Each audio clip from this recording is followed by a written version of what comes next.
October 24th, 2023 regular meeting of the Pinehurst Village Council. This regular meeting will be followed by a work session also tonight. We have quite an extensive agenda of hearings and reports, and we welcome you all here to listen to or be a part of those discussions as we move forward.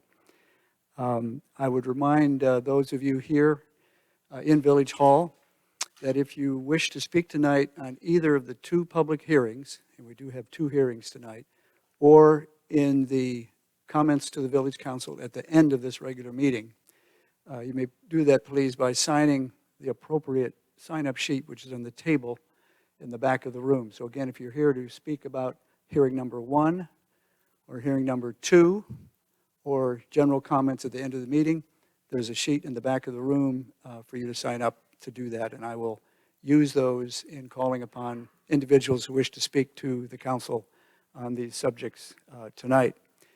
If you are listening to this meeting on live stream, we welcome your presence as well. If you wish to make any comments to the Village Council tonight on any subject, you can do that during the comment period. And if you're on live stream, as I said, you can send an email to the village clerk. The address is publiccomments@vopnc.org. It's publiccomments@vopnc.org. The village clerk will receive those emails and distribute them to the Village Council and appropriate staff at a later date, but they will not be read tonight.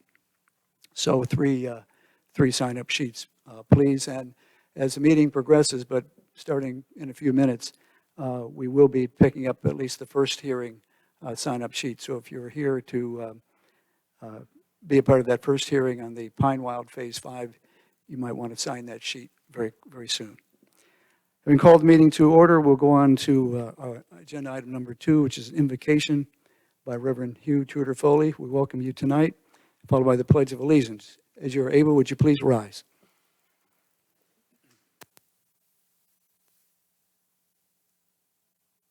Let us pray. Almighty God, we ask that you bless this council as they represent the people in this community of ours.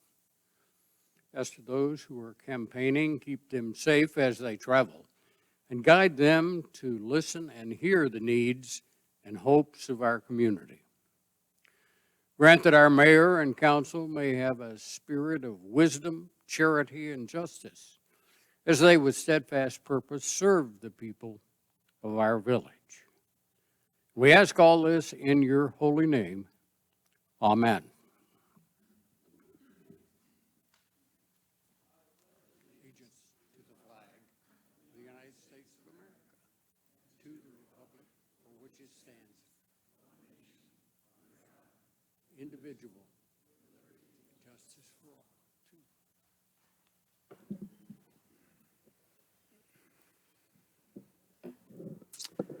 Move on, move on into a report section from our village manager and members of the Village Council. And we'll start with Jeff Sanborn. Thank you, John. A couple of things I'd like to comment on. First, I think everybody's aware that we're done for now with the restriping activity downtown after doing a lot of that repaving work. And I'm pleased to report that as a result of the good keen eye that Jeff Batten and Mike Apke put on that project, we were able to gain, I think, 5 vehicle parking spaces, 5 golf cart parking spaces, and we will probably pick up a few more vehicle spaces in front of the theater building when we complete that plan. So, you know, parking is always such a big deal downtown, so it's great that we were able to squeeze out some more parking spaces downtown. Second thing I'd like to comment on is we've got a very special member of our team here with us in the back of the room today, Mark Wagner. Mark Wagner's retiring. The 31st of October is his last day, and this is his last council meeting. And he's got a big agenda item up here in store later on this evening. We told him he couldn't leave until we had a Parks and Recreation plan, a master plan, so I hope council helps him out with that tonight. But, you know, Mark has been with us for 27 years. I think it's 27 years, if my math is correct, and has been in his current role as the director of our Parks and Recreation Department for 19 of those years. And, you know, through all of that time, he's he's managed the growth in that operation that's coincided with the growth of our magnificent village here. And, you know, I always look at the Parks and Recreation Department here in the village of Pinehurst and have a special appreciation for it because it's such a hard job to manage because of the span of control. You know, you're talking about all your athletic programs, your recreation programs, your other, you know, program-related stuff that happens over the community center, running the community center, all of the special events that his staff manages, maintenance of every village facility and grounds, maintenance of all of the downtown public spaces, the fair barn, the harness track, you know, some really special things going on there. And when I look back over my experience here working with Mark Wagner, he has done that magnificently. He has kept all of those operations running at a very high level and provided terrific leadership to his team, and we sure are going to miss him. But I just want to take this opportunity to thank you, Mark, and maybe we can get a good round of applause for you.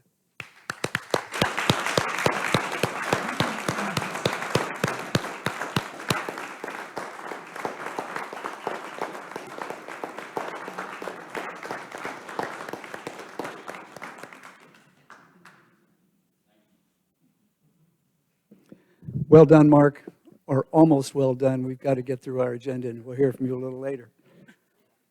Thanks very much, Jeff. Does that conclude your comments? It does. Thank you. Reporting from myself, as the mayor, I presided on October 12th at the renaming of the conference room in Village Hall, the main building, in honor of Virginia Jinsey Fallon, who is probably the longest-serving member of the Village Council and mayor over an 18-plus year period of time, and we have now named that conference room in her honor on October the 12th with members of her family here, many members of the village staff, and other many friends in Pinehurst. On October 14th, I attended the Prancing Horse Farm Tour benefit at their invitation. That's a wonderful charity in our community, as many of you are aware. And I urge you to consider that facility and helping them and volunteering as you may have time. On October 16th, I presided at the NAC, Neighborhood Advisory Committee meeting here. They received the community report, community survey, which was delivered in this hall to the council about a month ago. And that, again, was a very interesting series of presentations that Matt McCarahan did and Jeff, and we appreciate the fact that the NAC is moving forward with new representatives, in many cases finding new neighborhoods, and we thank them for their time. On October the 19th here in this room, I presided with Mr. Sanborn and Mr. Pizzella at the meeting of the Sandhills Metropolitan Planning Organization. That is the new transportation planning organization that we are members of. And on the 21st, like many of you, I attended the Holly Arts Festival in the Village of Pinehurst, which, again, very well received, thanks to the staff participation at that, but also to Pinehurst business partners and others for making that so convenient, and the weather didn't harm us at all this year. Moving on to other comments from village council members. Jeff? Thank you, John. First of all, reiteration of Mark, thank you. Great job, and we're going to miss you. Had the privilege of attending the Wine Walk in Pinehurst a couple weekends ago. And if you have not seen that before, haven't attended, I highly recommend it. They actually did let me walk and just drink water, and so I didn't have to partake in the wine on there since I was driving. But I had a friend of mine from Fayetteville come over, and they enjoyed it also. I'll tell you, they have a little food that they'll serve on there, and the Agora had a squash soup that from the Jeff Morgan assessment was the winner, and with a close follow-up of some fettuccine Alfredo coming from Duneberry. But if you get a chance to do that next year, I highly encourage it. It's a wonderful walk through the downtown, visiting various businesses. You get to see that in a social environment and meet a whole bunch of really neat people. So encourage that. And Holly Arts Festival, I heard, went very well. I couldn't make it, but another great event that we have here in Pinehurst. That's all I have. Thank you. Tom? Hi. I just want to mention that tonight is the first night of 4 nights for the new COP Academy opening up, and I'm really kind of excited about that, to see some new people volunteering for us here in the village. And it'll be a big help to the police department as well. That's it. Thank you, Tom. Lydia? Thank you, John. First, Jeff Sanborn, you could not have said it better about Mark Wagner. I mean, Mark, you're going to be missed. Second, Holly Arts. Thank you, Mark Wagner. Thank you, Pinehurst Business Partners. Thank you, Katrin. Thank you to the police. It was stupendous. I heard from Katrin. I think she worked until 8 o'clock that night putting the village back together, but it really, really was spectacular. And third, I had to miss, the event for Genesee because I got to attend at the School of Government. It was a program that was called Managing Difficult Conversations with Constituents, and it was a great program, but the most important, there were 2 things about this that I appreciated. Number one, the School of Government, and what an asset they are to us as elected officials. It's a great resource, and it's an hour and a half up the road.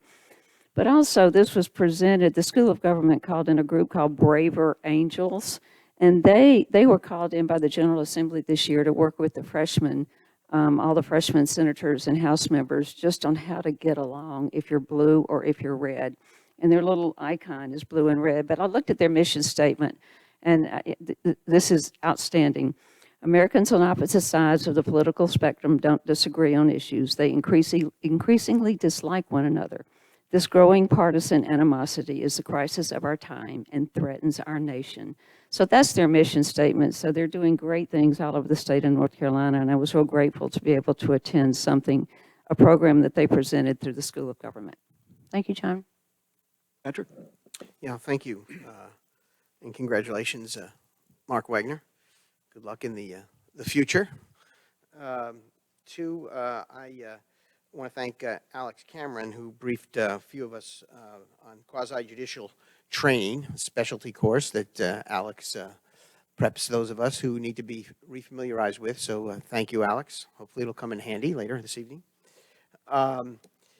Third, I attended the Moore County Charters of Freedom unveiling ceremony in Carthage last week, where they unveiled some permanent plaques and monuments there to the Constitution and the key amendments.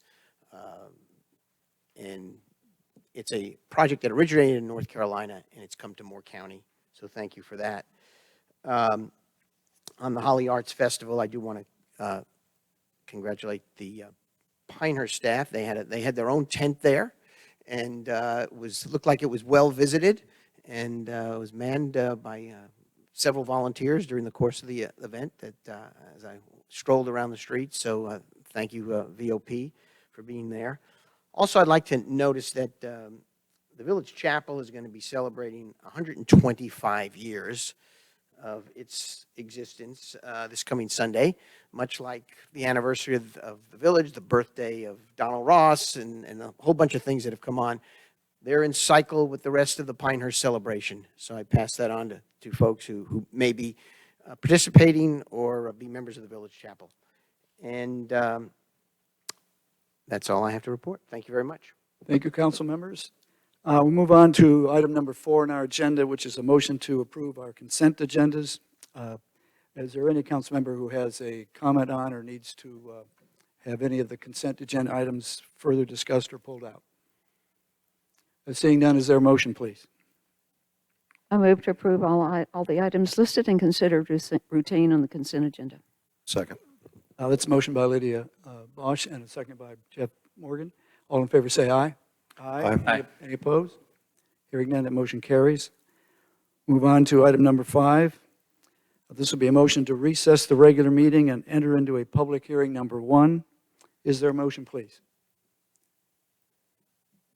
I move to recess the regular meeting and enter into public hearing number 1. That's a motion by Lydia Bosch. Is there a second? Second. Second by Pat Pizzella. All in favor, say aye. Aye. Any opposed? Hearing none, we're now in a public hearing for Pinewild Phase 5 major subdivision. Jeff Sanborn, do you have comments, or should we go straight to Alex?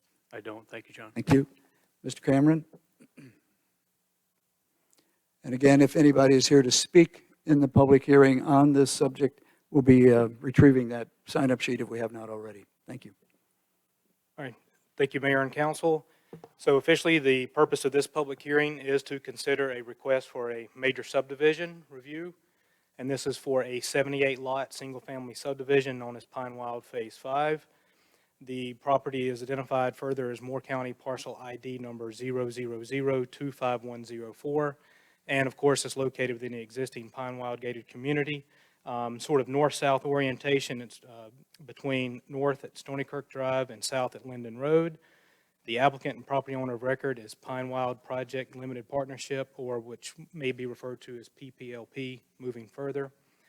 The public hearing was duly advertised and noticed following the procedures in Section 4 of the Pinehurst Development Ordinance, or the PDO. So just quickly, subdivisions are identified locally as divisions of tract or parcel of land and 2 or more lots, building sites, or other divisions for the purpose of sale or building. Both the PDO and the enabling statutes for planning and land development define subdivisions as a form of quote-unquote development.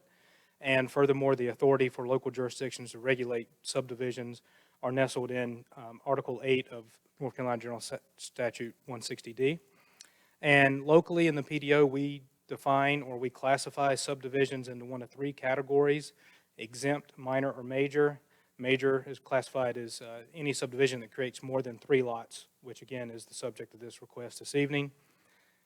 Type of decision, generally there are solely only 3 types of land development decisions within the state of North Carolina: administrative, legislative, and quasi-judicial. This evening we get to touch on 2 of those 3. This hearing in particular for the major subdivision request is administrative, which means it is based solely on objective development or design standards locally adopted within the local development ordinance. This typically can be performed by administrative staff. Public hearings are not typically required, but we do require these for major subdivision. And if an applicant provides that all standards are met, approval must be granted. So again, administrative decision for major subdivision reviews based on our local ordinance. A little bit more about the request and the background. Again, it's a preliminary plat approval, which I'll discuss a little bit further in detail about what the total process of a major subdivision review from start to finish looks like. 78 lots within Pinewild. It's actually a portion of parcel ID 000-25104. The northern portion of that across Stony Creek also includes Pinewild Lake or Blue Pond. The total tract of the area subject here is plus or minus 88 acres. The current zoning is R30 for medium density residential, which is, aside from the other amenity areas, golf course and clubhouse areas within Pinewild, all the other single family lots are zoned R30 as well. So the overall residential density of the proposed major subdivision is just shy of or around 1 unit per acre, a little more. Again, adjacent land uses and zoning within the area. If you see to the north, south, east, and west, it's all surrounded by either the existing residential properties or the recreational area within Pinewild, and to the south, a little bit more of the areas, the residential neighborhoods outside of Pinewild, including the Clarendon Gardens neighborhood, all zoned R30. Again, the applicants are proposing a major subdivision. They are proposing to develop it using the dimensional criteria in the R30 district following the open space criteria that is laid out in section 9.17 of the PDO. What this does is this allows development for major subdivisions to set aside a minimum of 15% open space. And when you do that, you're able to have a smaller minimum lot size and less stringent setbacks. The lot sizes within this request range from just over 24,000 square feet in size up to 56,000 square feet in size. Note that the minimum is 24,000 square feet, so that standard has been met. The applicants have also provided a building area and square footage on the plans, and this is a schedule for each lot. The buildable area is the area that would be buildable outside of the setbacks that would be applied. They are proposing two different setback types, A and B. These are consistent with the current regulations within Pine Wild and do exceed the standards within the Pinehurst Development Ordinance for the R30 district. Dimensional tables provided there below to show that the proposal meets the minimum open space, lot size, building height, impervious surface coverage, as well as the setbacks for the R30 district. Here is a superimposed layout with an aerial to kind of again, gain a setting of what the layout would be like if approved and once developed. Again, north-south, Stony Kirk to the north, Pine Wild Lake there as well, Linden Road there to the south. Access, you can see the new proposed streets internally are colored blue. The open space area, or the area that will not be developed, is outlined in the teal color, and then the proposed lots in yellow. So again, private internal streets, to be consistent with the internal private street network within Pine Wild, feature a 50-foot right-of-way with 24 feet pavement width and a, where applicable, 45-foot cul-de-sac radius. The total approximate length of the proposed street network is just over 6,000 linear feet. And again, the streets, as the other streets are owned and maintained within Pine Wild, will be that of the PPOA, or the Property Owners Association. Important to note that the applicant is seeking a waiver from two items. One is to use asphalt wedge curb in lieu of concrete curb and gutter to be consistent with those existing internal streets within Pine Wild. This request may only be granted by Village Council when seeking such waiver for a major subdivision. The other waiver requested by the applicant is to not install sidewalks along at least one side of the internal streets.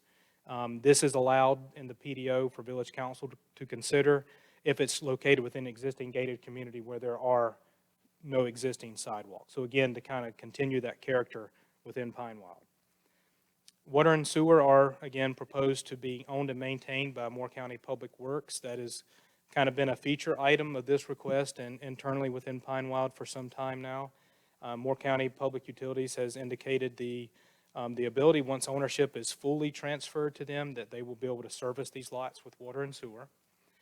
Stormwater has been indicated to be managed in two areas noted as SEM1 and SEM2 on the proposed material. One is located along the northeast side of the project site, which also runs up and abuts up against some wetland areas. And SEM2 is along the northwest portion of the site, and we'll be able to indicate a little bit further on another slide exactly where that lays into a couple of the proposed lots.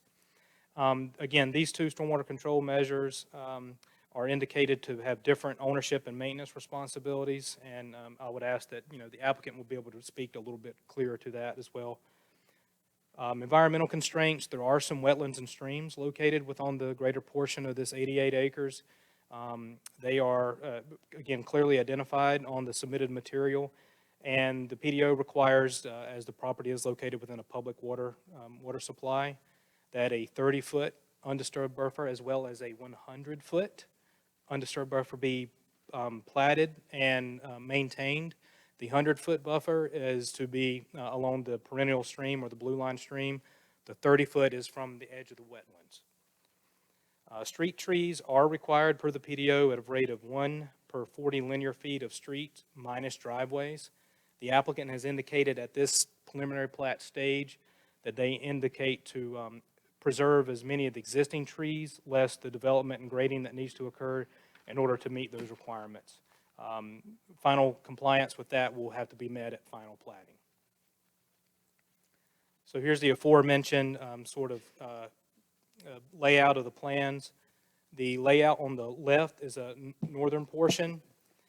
To the northeast there, you can kind of see the white area as well as a hatched area, and that is the area that contains wetlands and a stream. And then you see just very faintly there, if you can squint and see, stormwater control measure number 1. To the left of that, just across that north-south new proposed internal street, there is another darker hatched area. That is where stormwater control measure number 2 is being depicted. The image on the left shows a southern layout, kind of a match line or tine line there with the area to the north.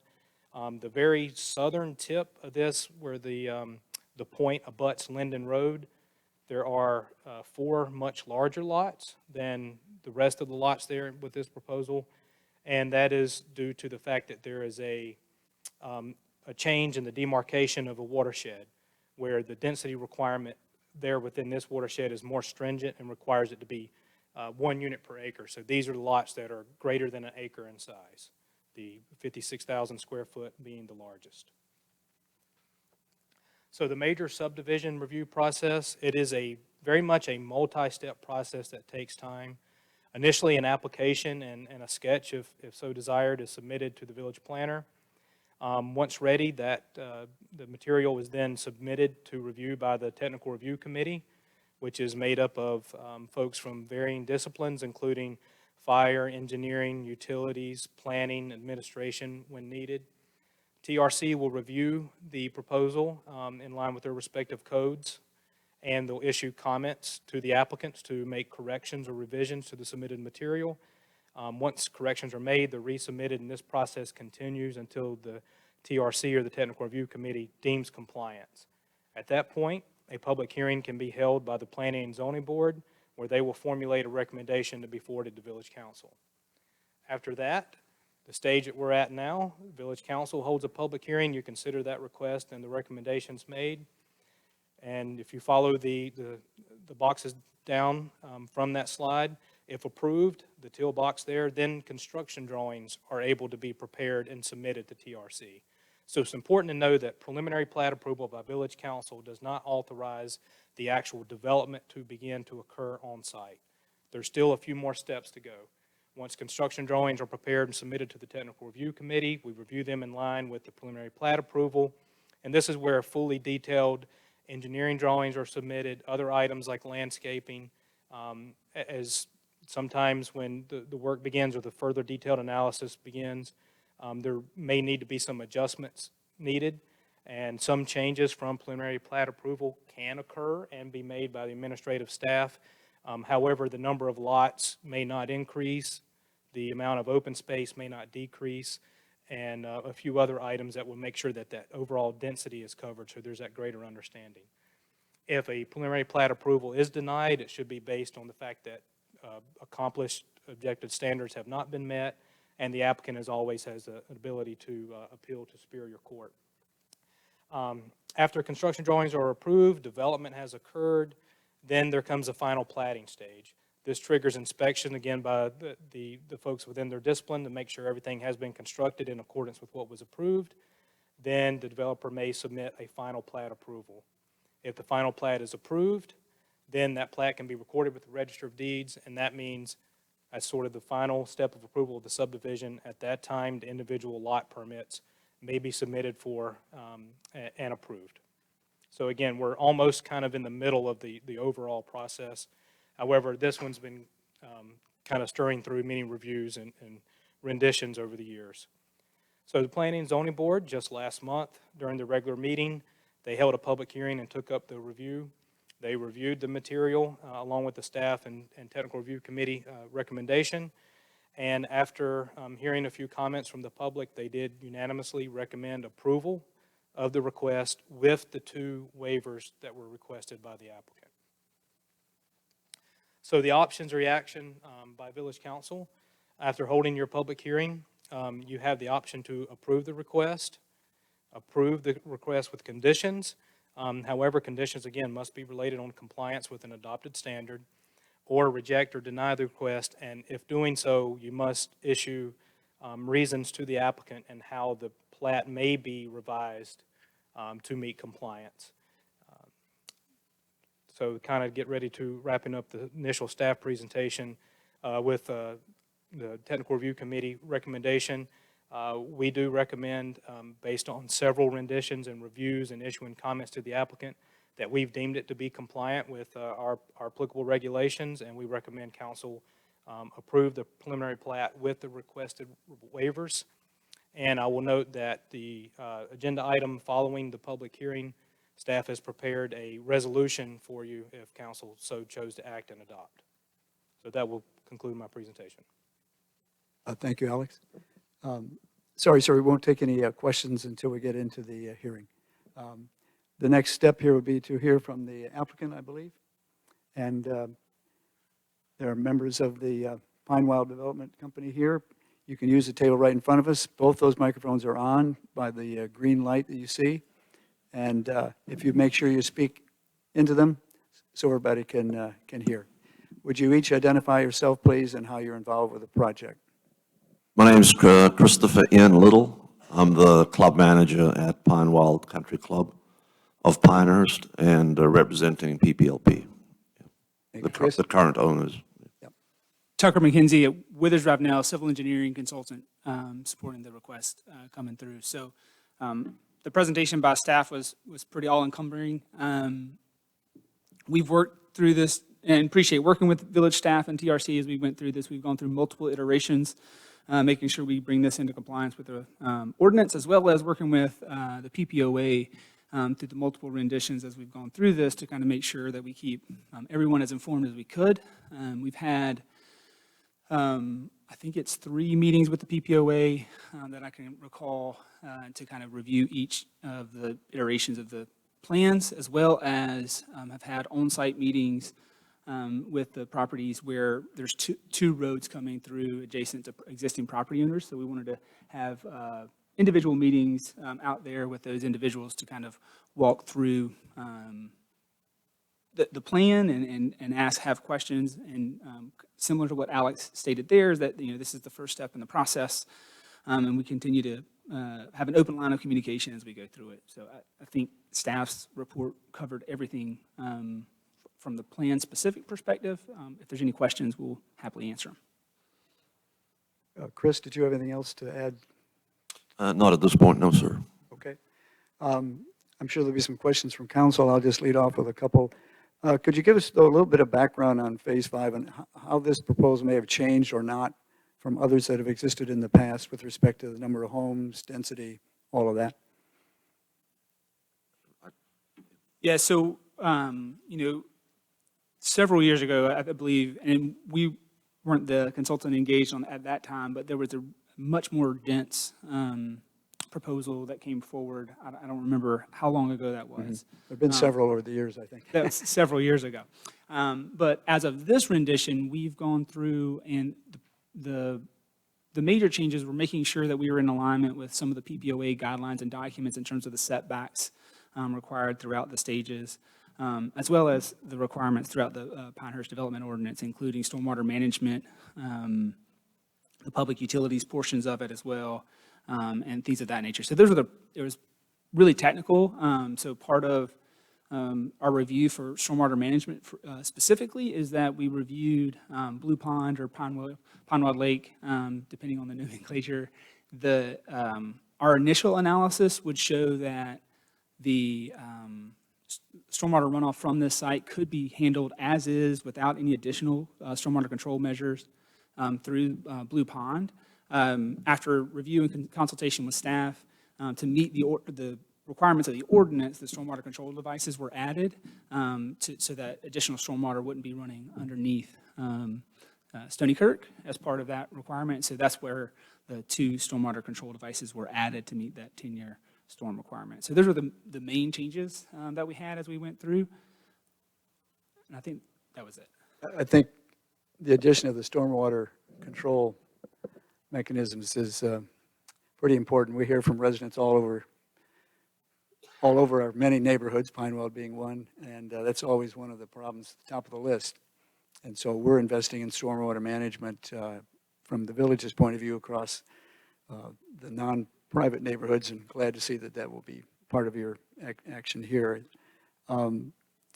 So there have been more dense, I think, as you referred, plans, but none that are less dense than, or less dense than than the proposal you have in front of us today, broader coverage. That's correct. The Yeah. density that we've been in part of as part of this process has been relatively similar. There's, Right. I think the watershed classification reshifted on that southernmost portion where we had the 1 unit per acre requirement, shifted some lots around, but the overall number of units definitely haven't increased. In fact, they may have decreased slightly whenever that came through. Yeah, if I may point one thing out, we did offer other renditions probably decades ago, a long time ago, but which included much higher density and which would have required rezoning as well, and we shied away from that. Other question for me, and then I'll turn it over to my colleagues. Sidewalks. There aren't any sidewalks in Pine Wild as it's developed today. We get requests in other neighborhoods to put them in. We're doing that in number 6 right now on a program that'll go over the next few years. Was there any thought to doing sidewalks in this particular Phase 5, and maybe that meets the needs of residents that might live there or in today's world as opposed to in the past? So part of that discussion was really in conjunction with the PPOA and how it's currently been developed. And so we kind of leaned on the PPOA and the desire of the PPOA from that perspective. And with the existing development, without any sidewalks throughout, we kind of said, okay, if that's the desire of the PPOA and the rest of the community at large, we decided to lean with that and go request the waiver. Thank you. The other point to expand upon that is Pine Wild's gated, right? So a little bit, whatever foot traffic we do have in there, or local residents utilizing the private streets for walking. Thank you, Chris. Other questions from council members? Lydia? Yes, because I've been involved in this project sort of directly and indirectly for a long time. I've got a lot of questions. But also, I'm going to, during the P&Z hearing, and I want to thank P&Z for doing a great job with this, Jeremy. I think Jack Farrell had to chair it, and they did a great job. And one thing Jack did that I'm also going to do is expand the scope of my questions a little, because there's a very keen interest in Pine Wild in this project. So I just want to, I know there are questions out there that they have that I want them to be able to hear the answers to those questions. The sidewalks, John, I wondered how PPOA felt about it, but you're saying PPOA is fine with the wedge curb and no sidewalks. So that if PPOA is happy with it, I'm happy with it. And this is a question for Alex. Alex, you said next is construction drawings. Can you tell us a little bit more? How do construction drawings differ from what we see here on the screen? So the bare minimum requirement for a preliminary plat approval is typically, if it can be, this is a little bit larger scale of a size subdivision, but its detail based on the extent or the scale of what map has to be prepared could be all on one page. So it's very general areas. It's general depiction of the lot layout, a table that provides that the dimensional criteria has been met, general depiction of how stormwater is going to be handled. Again, you hear that term general a lot, or preliminary, because it is just that.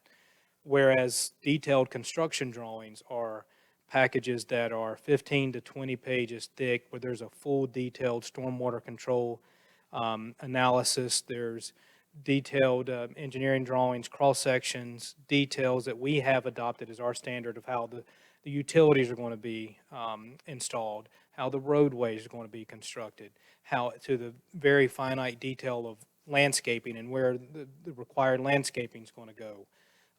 The sidewalk construction, where applicable, a lot layout that again is going to be very definitive on where the lot dimensions are at the front, the sides, what angles are going to be measured from there, where the setbacks are going to be measured from the width, where they vary for like lots that are along cul-de-sacs. So it's a very detailed review, which does require licensed professionals to design. It's required by state law that certain folks like professional engineers design these plans, and that we have certain folks that are capable of reviewing those and issuing comments or approval on. Okay, So they're vastly different. So, and all of that will then come back to planning for your review, right? For the technical review committee to review, correct. Okay. I think it's important to understand sort of what this process is. Chris, several years ago, I want to thank you for incorporating the board back then and asked that you put the Phase 1 setbacks in the lots that bordered Edinburgh and Pinewell Drive. And you did it, and you've kept them. So thank you for being responsive to the board back then and for keeping the changes that we thought would protect the residents better on Edinburgh and Pinewell Drive.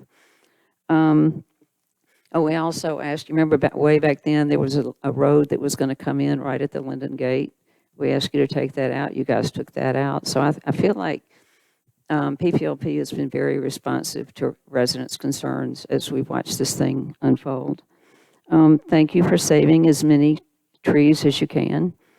Once upon a time, there was a concern the place is going to be clear cut, and it sounds like it's not going to be clear cut. So thank you for that. Another request that was made several years ago was that the construction entrance be on Linden Road. Is that still under consideration? Yeah, so as part of the construction drawing process, we'll have to get those kind of permits. This is the first step in there. We've had preliminary discussions with NCDOT, and we believe that we can get a construction entrance directly off of Linden Road so it wouldn't be intermingled with other traffic for the construction of the infrastructure. And there's also some utility connections that need to happen out on Linden Road. Okay.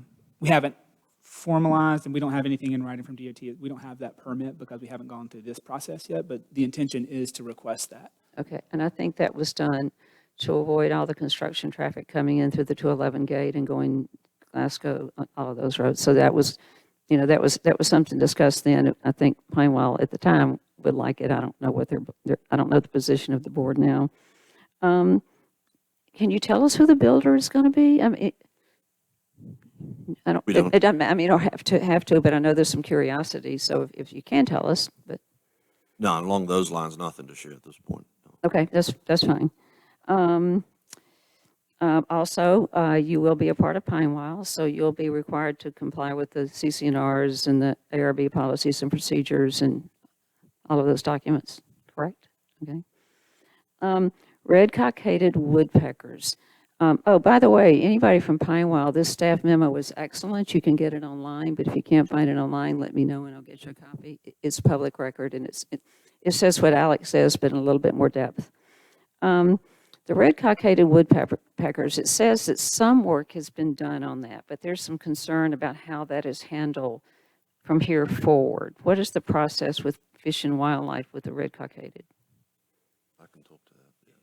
So Pinewell is part of the Safe Harbor program. Okay. We joined that before 2000. The Safe Harbor program is where you form an alliance and an agreement with the U.S. Fish and Wildlife, and they come out and initially it was an assessment of the property to review if there were any woodpeckers present. At the time they weren't, so we've got a zero baseline, and then after that we've worked with them for about the last 10, 15 years, where we've actually had them come in on the golf course and put in fake cavities and put in cavities in trees to bring birds in from other locations, red cockaded woodpeckers, as well as foster them staying local on Pinewell. So we've got probably in excess of a dozen trees where we've put these cavities in on various golf holes.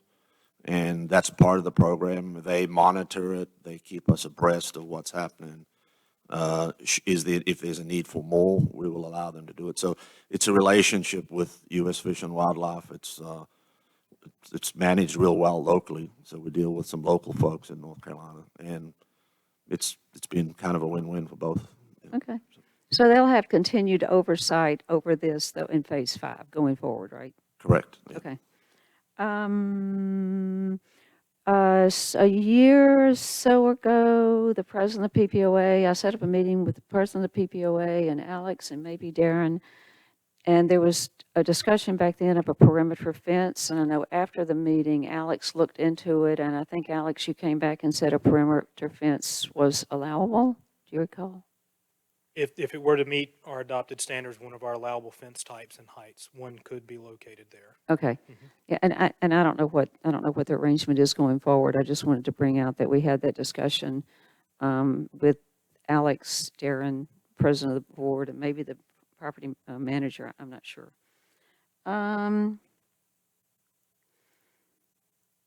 Okay, traffic. I know this, Doug, Chef Sanborn, this is maybe more for you or the MPO. We all hear about traffic and the impact of traffic on Linden Road, and we've got this, we've got Hollycrest, we've got development going down Linden Road, up Chicken Plant Road, out Foxfire Road. The MPO, and these are all state roads. So is this something that the MPO eventually, I assume the MPO will have jurisdiction over all this traffic that's being piled onto Linden Road? Well, that's a discussion point with DOT, but, and I'm not sure if they have any particular plan at the moment to make any major changes to Linden Road, but the fact is, as you pointed out, there's a number of developments ongoing there, and have been. Yeah. Jeff, do you recall anything about that? Yeah, I'm not sure if this is exactly what you're asking, but yeah, all of this area will be under the planning jurisdiction of the MPO once it's established. Once those plans are adopted by our MPO, it forms the basis for recommendations to DOT for future traffic improvement projects. And I guess that does answer the question. When you've got this is a development of right. If they check off all the boxes, they're allowed to do this. But of course, everybody who lives on that side of town is concerned about traffic, especially on Linden Road. But all of these roads are state roads. And they're not required to do a trip generation study for this project. I think that's important for people to understand. But it's at some point, I don't know how we elevate the level of need with DOT when it comes to all of the traffic that's being poured onto Linden Road and then comes into Highway 5 and all of our streets in Pinehurst. I had to bring that up only because it's being mentioned more and more with all of the development out Linden Road. So those are all my questions. Thank you.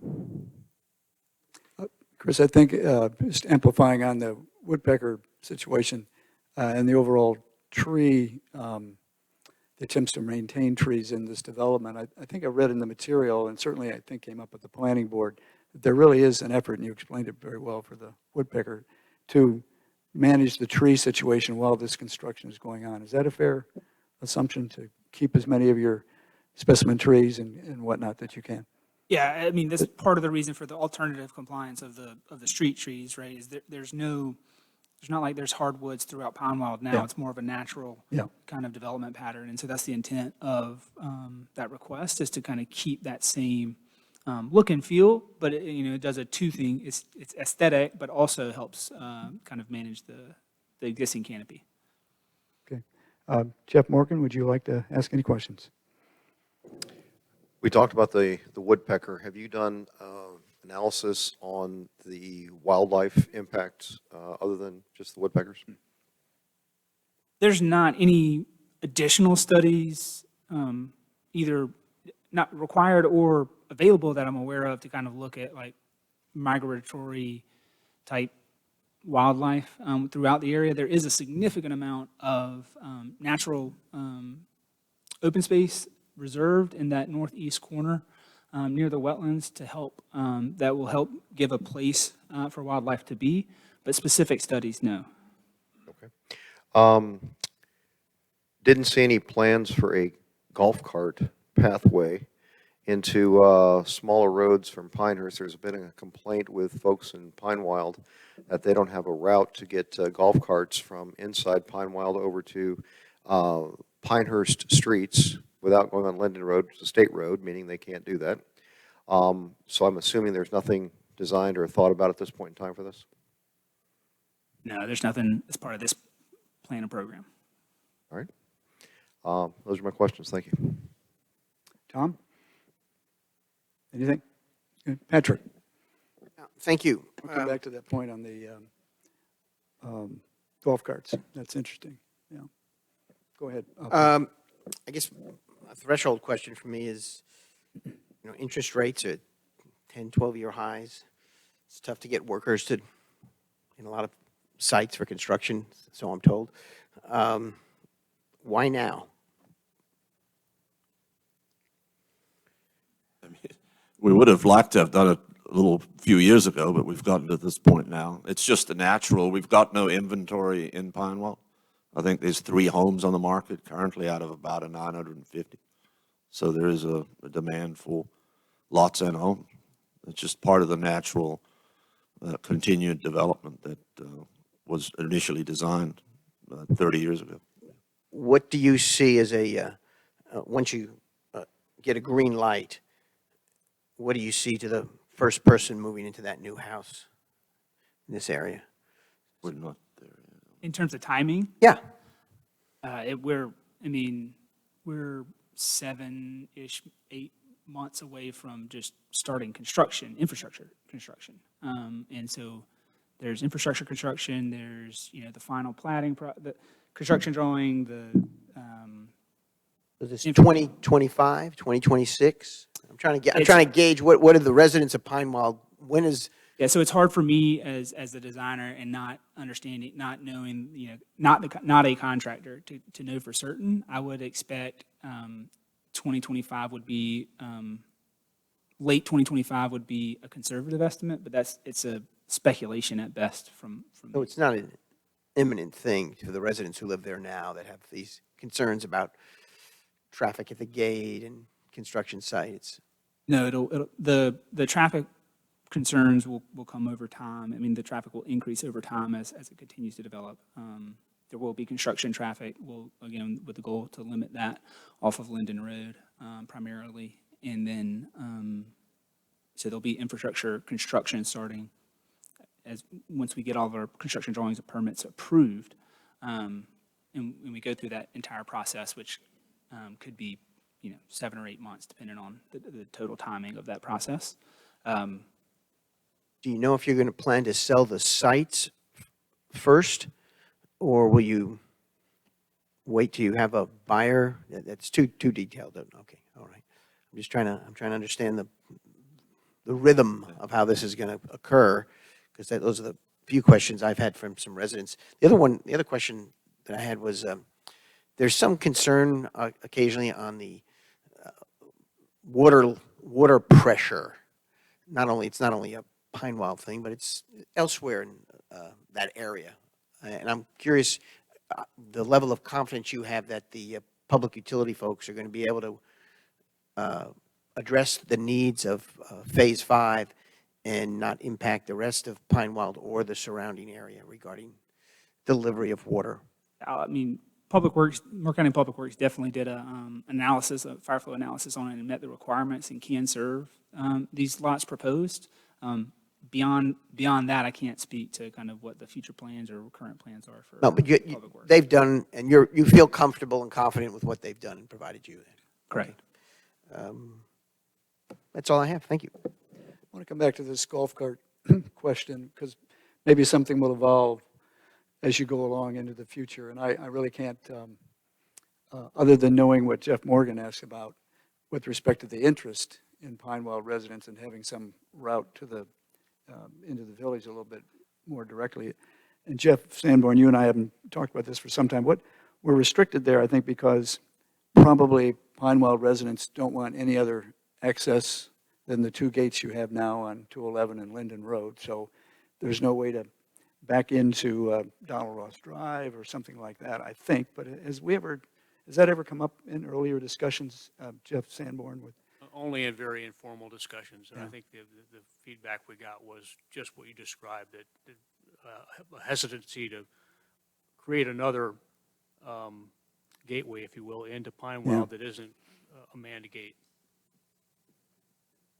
On the other hand, if going forward we can do something along Linden Road that's safe and DOT would agree to, that's the next step, I think, for consideration of how golf cart traffic might come from Pinewell into other neighborhoods there.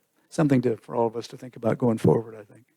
Well, my understanding, though, is that one of the problems is that regular golf carts can't drive on Linden Road. I mean, in a pathway out along the side, So what yeah. you're looking at is, and I have not brought this up for the PPOA to discuss or anything else. I just was curious because I've heard this many times. And it probably needs to go through them first as to how it moves forward. And so it was more of a curiosity type of question that's on there. But ultimately, non-road certified golf carts per NCDOT have to avoid any sort of state routes, but they can ride on our Pinehurst routes. And so that was the purpose of the question. But this did trigger another thing that I should have asked previously, and that's the construction traffic. We have two main entrances going into it that are typically manned. I've seen where some of them are not manned. Certainly the Linden Road gate is not manned just in the evenings, but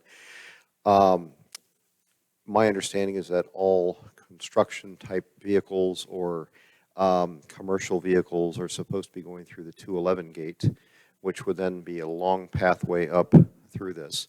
Are there going to be accessory entrances for construction traffic, maybe coming off of Linden Road or other routes that will be less used by residents either in Pinehurst, in Pine Wild, or other parts of Pinehurst? I mean, right now, for the infrastructure construction, the plan is to get a temporary construction entrance off of Linden Road. And I think what we've heard from PPOA, we haven't got into the depth of the conversation, is that it's desired that the majority of the construction traffic, as it does now, comes through, commercial traffic comes through the 211 gate. But there's, that can be an ongoing conversation. I don't think we've made any formal decisions from that perspective in terms of total length of travel and those things. I expect there's going to be a lot of conversation on that. Okay, and also it's going to be conversation from other residents who are not in Pine Wild. If we're having a lot of construction traffic going through their area, I expect conversations on that. And the ultimate intent from my perspective would be to limit the disruption as much as possible to residents. So, that's all I have. Thank you. Well, I don't think I haven't asked the council, and we'll hear from the public in a minute.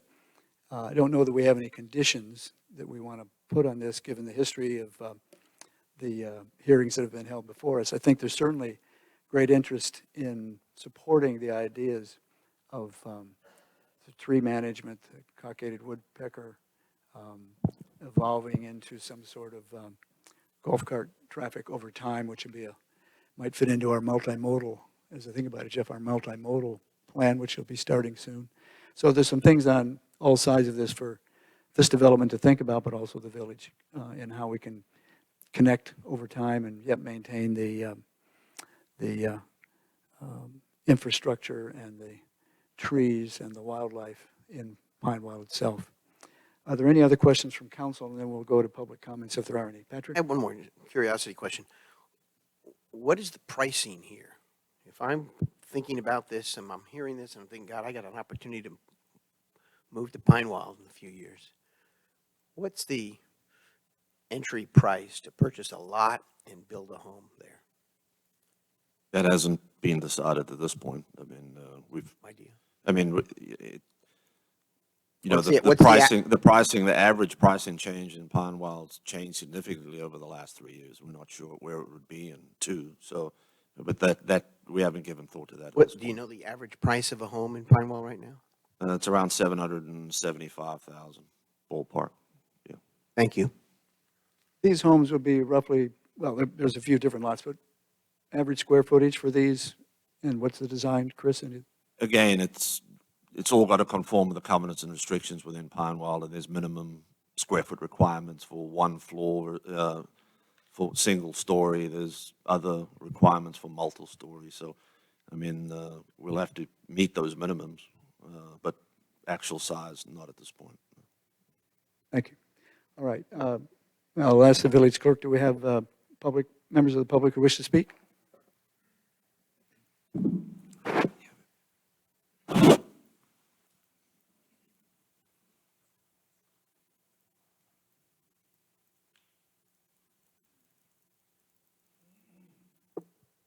We have 4 names signed up, and if time allows, I will try to take comments from anyone else on this subject that may not have signed up, but we'll start with this list. I'll give the first name and then the next one in line so that you'll be ready to speak if your turn is coming up. Is it Bergen Biddle? Was the first one to sign in tonight, Bergen? Yes. That's my husband. My name should be on there too. Beverly. No, I don't. That's the wrong name. What is your full name again? Beverly. Beverly Beal. Okay, I don't see that, Beverly, but I'll put you down. Thank you. He was supposed to put my name down. He had to attend another meeting, so I'd like to share with you a few concerns. Good evening, council members, and I appreciate your conversation.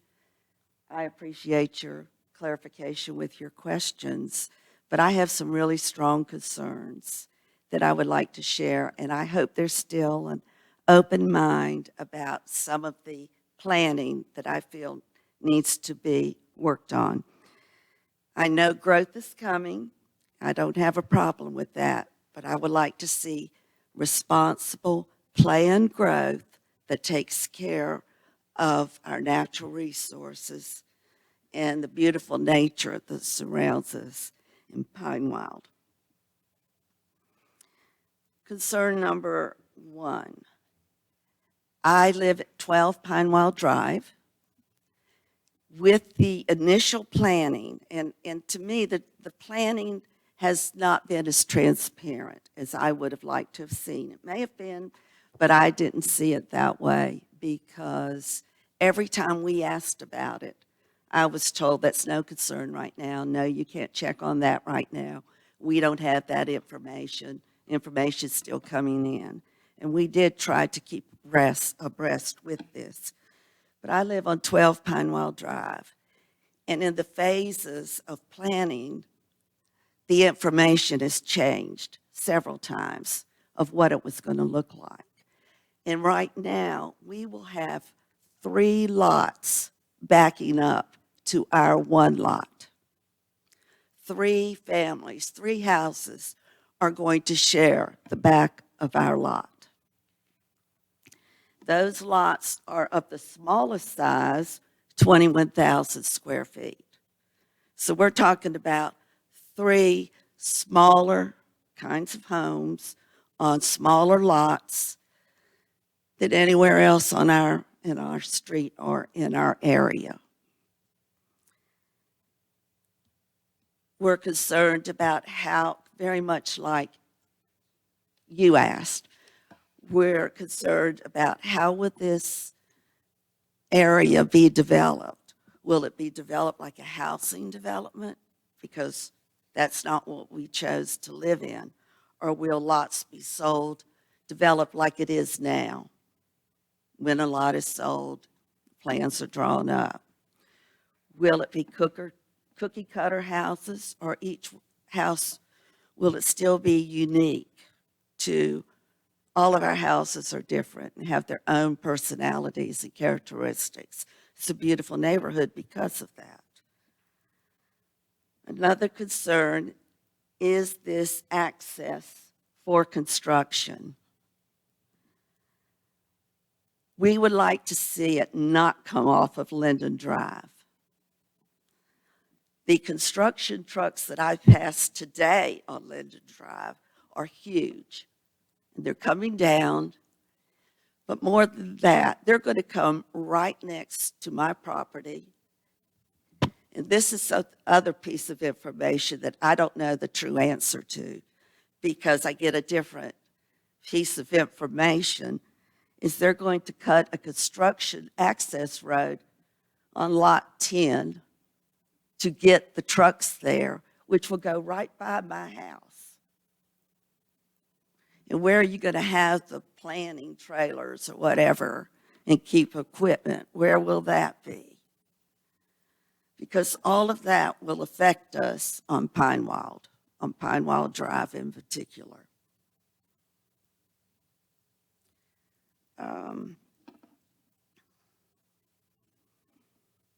So I'd like to see the construction trucks come off of 211. That's where they're supposed to come. That's a highway.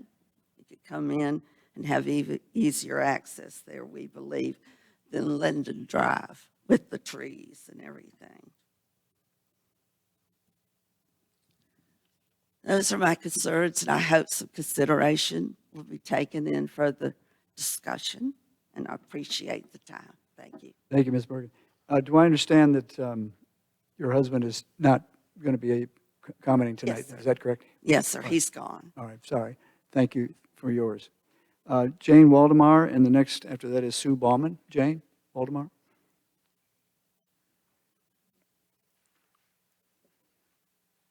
Thank you for allowing me to speak at this council meeting. I live at 14, excuse me. Microphone a little Jane. closer. I live at 14 Edinburgh Lane. This roadway to Phase 5 will be beside my property and my neighbors, the Fitzpatricks. With 78 homes proposed being built on this 88-acre site, that means the potential of 156 cars coming from that area, plus golf carts. It's not a harmonious development in my eyes and a few of the other residents that I've spoken to. It doesn't protect the natural resources we have, the lovely tall pine trees in the back and the olive vegetation, and the wildlife that inhabits the back. When I hear that the pine trees are going to, as many trees are going to be preserved, when I look at that plat, I don't know how that will be accomplished, but time will tell. Because to me, when I look at the center of that plat, where 24 homes are to be constructed, I don't know how you could preserve trees and still sell lots to a developer or an individual and save trees. To me, it would be clear cut.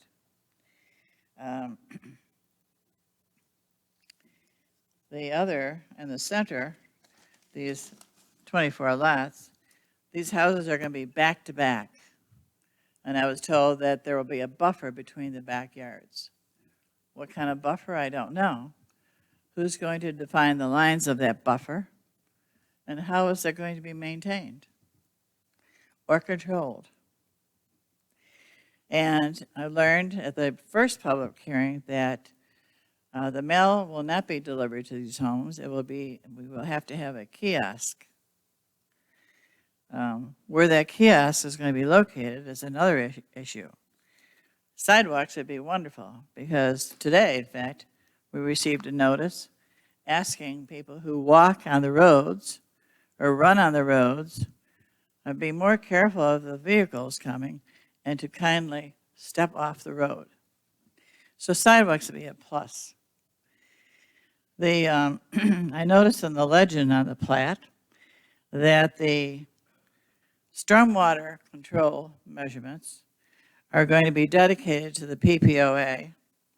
The mail kiosk is going to be dedicated to the PPOA, where it will be sited, and the site distance easements dedicated to the PPOA as well. I think a few of us would prefer that it be controlled by the developer instead of the PPOA. If I can take the liberty, I would like to show you a stormwater control measure that was taken. Show the water running off the road.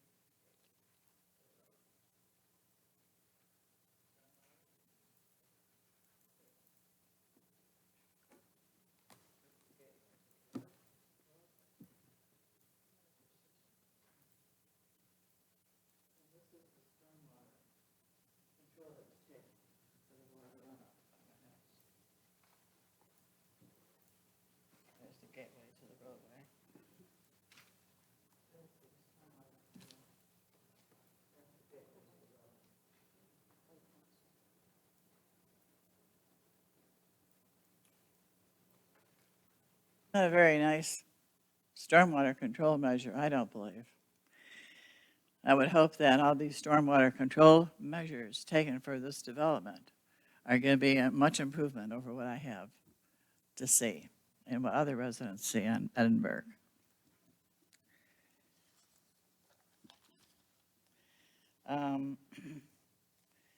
I believe in the plat that indicates that there'll be a 50-foot buffer between the backyards and this development. 50 feet is not really a sufficient buffer in our minds that live around this development, because it takes away, we are losing the privacy of our backyard. When you have houses and lots that are going to be right backing up to our backyards, we won't have no privacy in our backyard. So I'm wondering why they don't have a landscape screen plan. And by that, I would mean like a 6-foot wrought iron fence around this development.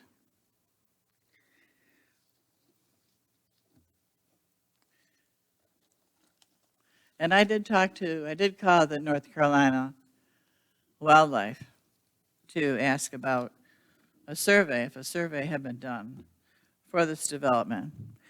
And I learned that no survey had been done. But this woman that does surveys, she told me, when I called as a follow-up, she told me she looked at the maps. And on the maps that they have, and she talked to a few people, I didn't ask her who she called and who she talked to. But she said on the maps that she looked at that there was no evidence of red-cockaded woodpecker in that Phase 5 area. That's all my complaints, my issues, not really complaints, but they're very serious issues that we all have that live around this area. So I hope you take that into consideration. Thank you. Thank you, Jane. Sue Bauman, followed by Deidre McNeil. Sue Bauman. Good afternoon, everyone. You can Hold hear me? that up just a little bit if you would. Let me get closer. Is that better? All right. I'm Sue Boffman. I live in Pine Wild, 39 Pomeroy Drive, and I currently serve as the president of the PPOA board and have been on the board for several years. And as Lydia pointed out, this conversation about Phase 5 has been going on for a number of years. And since I've been involved with the board most recently, we have had a number of conversations with Chris Little and his team. We've provided information on our website, and all of our questions have been answered, or concerns. And you've heard already from several residents in Pine Wild that they do have concerns about their backyards or the trees. Those are the same concerns that we've had as well. However, we feel that Chris and his team have addressed those questions. We've asked a lot of questions of the village staff, and they've been very helpful to also help us understand processes and how the processes work and to address our concerns. And they've helped us address our concerns with Chris Little and his team, or the PPLP, I should say. So given all of the concerns, we would like to see those addressed, but we do support the project. We feel that the issues are things that will be addressed going forward. And I think the board is committed to make sure that those things happen, and we will continue to work with Chris and his team as if this project goes forward, as well as working with the homeowners in Pine Wild to make sure that they are heard as well. So I just wanted to share that and to say another special thanks to the village staff for all of their help in this process and making sure our questions are addressed. There are two particular things that we feel strongly about as the PPOA board, and that is the fencing around the perimeter of the community to support privacy and movement in and out of the community. And I know it won't make my neighbors very happy to hear this right now, sitting behind me, but we do encourage the construction interests off of Linden Road. We are responsible for our streets. Coming into 11 is quite a distance to this piece of property. So we think construction entrance off of Linden would be better serving to our community and to this project. So thank you. Thank you, Sue. Deidre McNeil, please.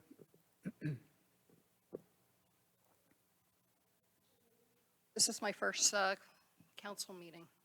Welcome. You can raise that, just raise the microphone a little bit. Is that okay? That's much better. Thank you so much. My name's Deirdre McNeil. I live in Pine Wild. I live at 43 Glasgow, and we bought our home there in December 2020. I'm here because I'm concerned, and I've heard you raise it too, about the massive clearing of trees I've seen in Pine Wild, irrespective of this whole new development. Since we've moved here, I'm just going to read my statement if that's okay. Please. I have seen many lots with building plans and lots that were just vacant, cleared of many, many trees, both per the Pine Wild policy and in conflict with it. I'm not sure if this is the place to get into policy, but I brought my concerns to both the president of the PPOA and the ARB without any substantive engagement on their part, except to continue to clear out lots. This recently took place on the neighboring property to us, which is a vacant lot with an absentee owner with no plans to build. They took out all the, and I had written a letter asking that the trees be preserved as much as possible. They took out all the understory trees, including all hollies, except one that was a street tree, in violation of the policy, and a huge mature southern magnolia tree, also in violation of the policy, along with scores of pine trees, arguably also in violation of the policy. A native persimmon tree, and that one holly, was only saved when my husband went out and spoke personally to the ARB person who was on the scene. What I have seen in developing lots to be built on is that all the trees are cut down except a few sticks of pine trees, and then then the homes go in, and then ornamentals are placed around the perimeter of the home. Understory trees are not preserved. Why I'm bringing this to you, and I ask that I ask you to consider the effect of the massive clearing of trees, especially native species, to the environment, to nature, wildlife, and birds, to the beauty of Pine Wild and Pinehurst, and to Pinehurst's status as a tree city when approving the planned development. In my experience, Pine Wild often does not follow its own written policies regarding trees and tree removal, and these policies themselves need to be revised as they are very anti-native, anti-oak tree, and anti-understory non-pine trees. The effect of clearing a lot and leaving just a few pine trees makes the property look sterile, unattractive, and unbalanced, and with very little shade in the community as well. It is also terrible for birds, wildlife, and biodiversity. In fact, I've noticed fewer and fewer birds here since we moved here 3 years ago. And in fact, we bought our house because I saw a pileated woodpecker in my backyard, and needless to say, I've never seen another one since. I sit on the beautification committee of the village of Pinehurst, and I care about preserving the beauty of our village. In my opinion, what is happening in Pine Wild with clear cutting already going on is not beautiful. If you do approve the development project, then I ask you to advise Pine Wild to protect more trees, actually do it, not just give it lip service, in keeping with Pinehurst's vision of being a tree city, or at least tell them to adhere to their own policies. Thank you very much. Are there other persons here who wish to speak on this subject who may not have signed up? Yes, ma'am. Would you step forward and give your, slowly give your name and spell it out for me, and I'll go over it. Deborah Norman, I live at 14 Pine Wild. What was your first name again, Ms. Norman? Deborah. Deborah Norman. Thank you. Thank you. Thank you for listening to what I have to say. I live next to Bergen and Beverly, Bergen, and I'm also very concerned about all the homes being built behind my home. My husband and I had several choices where we wanted to retire, and we chose Pine Wild because of the nature and the beautiful, quaint little town. And now to this day where my husband and I are starting to regret moving here because everything we fell in love with Pine Wild is changing. The traffic is horrific. And I remember the gentleman speaking about the development not being finished until 2025, and that's not even for sure. So myself and our neighbors, Bergen and Beverly, are going to have to deal with noise and traffic for the next 4 to 5 years. And I don't think that's fair to our neighbors. We're there because we're retired, and we want to enjoy peace and quiet and nature and the deers and the birds. That's why we moved to Pine Wild, and I feel like that's going to be taken from us. I just hope that you listen to what we have to say and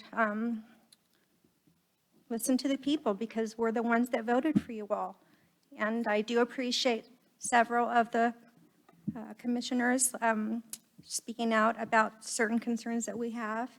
And I'm just hoping that you listen to us and not the developer, because we're the most important, because we live there. They are not going to be living there. Thank you. Thank you, Deborah. Are there others who wish to speak on the Pine Wild Phase 5? Standing in the back, sir, would you come up to the microphone here? And slowly and loudly give me your name. Yes, Rob Kepler, and I'm at 32 Edinburgh in Pine Wild. And I'm just, I'd like to know what the stormwater mechanisms are going to be. Are these going to be like troughs with stones? Or are they going to be pumps, machinery? And if that's the case, also, who's going to be responsible for maintaining it, the financial upkeep? Okay. Thank you. And Alex, I'm going to ask you to address that in a minute along with some of these other questions, but we have another question coming from the floor. So there's another person who wanted to speak. Yes, sir, would you step up, please? Yeah, hi, my name is Dave Gibbons, and I live at 16 Kirkton Court, Pine Wild, and we're actually on the lake. So I just had a couple of things that come to mind listening to the process today. I might have incorrectly interpreted the slide, but I thought that the minimum of the lot size was 24,000 square feet. And then I heard the woman earlier say that she had 3 lots backing up to her lot that were all 21,000 square feet. So is 24,000 accurate, or is 21,000 accurate? Okay. We'll address a number of these questions to Alex, but is that your first point? Yeah, that's the first point. Go ahead. Just what is actually the reality? And then secondly, I heard fencing is a possibility, I think, but I wasn't clear on whether the intention is to actually have fencing. So I would like to get any clarification that's known at this point on that. And then in terms of, it gets a little bit to do with the stormwater runoff, et cetera, and especially living on the lake, and I understand and know that the golf courses, draw their water from Lake Pine Wild, so I'm assuming that they're going to be very concerned about keeping that, so it's adequate to service the courses. But will the lake levels be maintained like they are currently, or is there any adverse effect that might, occur in the lake area from the storm runoff coming out of Phase 5? So those are the 3 specific areas. We'll try to answer those. Are there any other persons who wish to speak from those of you here? Seeing none, we'll keep the hearing open. But Alex, I was making a list of questions. I think you probably were too. I would just anticipate with respect to one of the questions, and that is that Phase 5 is now going to be developed. I don't think that's any surprise to any of us, because it's been planned for some period of time. And I certainly identify with those of you that feel that your neighborhood's going to change because there's going to be construction and homes built there. However, it is the case that there has been planned development in Phase 5 for some time, and that's somewhat beyond the village's control so long as the zoning is met. On the other hand, there are some issues here, fencing, stormwater, and a few others that I'd like to have addressed. I think Alex and Jeff Sanborn can help with this, but why don't you go ahead and answer the questions you may have written down, Alex, and I'll remind us of any others. So the one that I can address is the minimum lot square footage, and that is 24,000. The stormwater design, I think, is more But wait a appropriate. minute, if the gentleman was saying there was 21,000 square foot lots and we're minimum of 24, how do we? I think he was referencing a comment that was made by another member of the public. Correct. See, So it's not true. minimum lot size is 24,000 and it's been met. Okay, thank you. And Alex, can you put your microphone up a little bit too, please? Sure. Thank you. So relative to the stormwater design, I think it's more fair that as Tucker and his group have designed the material that's presented to you, that it's best that he described what the intent of how that stormwater is going to be designed and maintained. And he'll also be able to go into more detail about the comment relative to, and he kind of touched on it at the earlier part of his presentation, about whether or not there will be any impacts to the lake. Yeah, so in terms of the type of stormwater development, the intention is to have them as infiltration basins. And so what does that mean? What does that look like? So we have really sandy soils here in Moore County as a Moore County native. So it means that the water penetrates through generally quickly through there. So they're not intended to be wet ponds. Well, we haven't fully designed it, so full disclosure, they're not fully designed. They've been preliminary evaluated for size to make sure we're in the right general area. That'll happen during the construction drawing process after we get through this piece. But our team has done our due diligence for Chris to understand how big does this pond need to be to treat the requirements of the Pinehurst Development Ordinance. So that's the reason for the sizing, but the type of development is an infiltration basin. So what that looks like is a grassed area with a berm on one side. It'll gravity flow into that stormwater control device, and then it'll gravity flow out of that stormwater control device, whether that's through a concrete structure or through an earthen weir that hasn't been fully designed as of yet. But we'll have to determine, again, what the existing soil types are, and whether or not it can be an infiltration basin and how that looks. And if it's not, then there's generally a few other mechanisms we can do in terms of a bioretention, but it all looks the same at a surface level. So it's a planted, grassed basin with a berm on one side, a hill on one side, and either a concrete outlet structure or an earthen outlet structure, depending on that piece of it. And then the last question was about maintenance. So there's no mechanical pieces to be maintained. There's some valves and things like that. But there's no like pumps or anything like that as part of the design consideration right now. And there wouldn't be, there's no way that any kind of mechanical device would be installed. But the maintenance of this is going to be a PPLP. So it was mentioned that the stormwater control devices were to the PPOA. As a point of clarification, the PPLP, the Pinewell Property Limited Partnership, there we go, got there, is going to maintain those ponds. There's a requirement for an annual inspection on those stormwater control devices. They already maintain the ponds and lakes throughout the community now, and so they're best handled to have that. Again, that was, we think, the PPOA, that was, as we worked through the concerns from a maintenance perspective, it was best to keep that with the PPLP. So there's easements dedicated to PPLP for the future maintenance of that stormwater control device. I think I tried it. I think I got everything there. I'm not sure I heard it exactly right. Did you say the PPOA or the PBLP is going to maintain these? May have mixed my acronyms up there. The PPLP will maintain the stormwater control devices. All right. Alex, do you have anything to add on the stormwater management issue? Couldn't have said it any better. Okay. I don't have anything to add. Okay. I have a question. Council, do you have questions on the stormwater? And then we'll move into some of these other issues too. Lydia? Who on our technical review committee approves the stormwater management plan? So Is that Mike Apke, or? You see the hand raised very high back there. Yes. So the village engineer will review the construction drawings. So that's the illustrious Mike Apke. After going through discussion at the TRC, which is quite complete, And as his plan continues to develop, Mike Apke will still have supervisory, or TRC responsibility for the stormwater. And we have, in our PDO, we've got requirements that must be satisfied. And our ESSM, which, is it PDO or ESSM? Essentially both. Okay. Yep.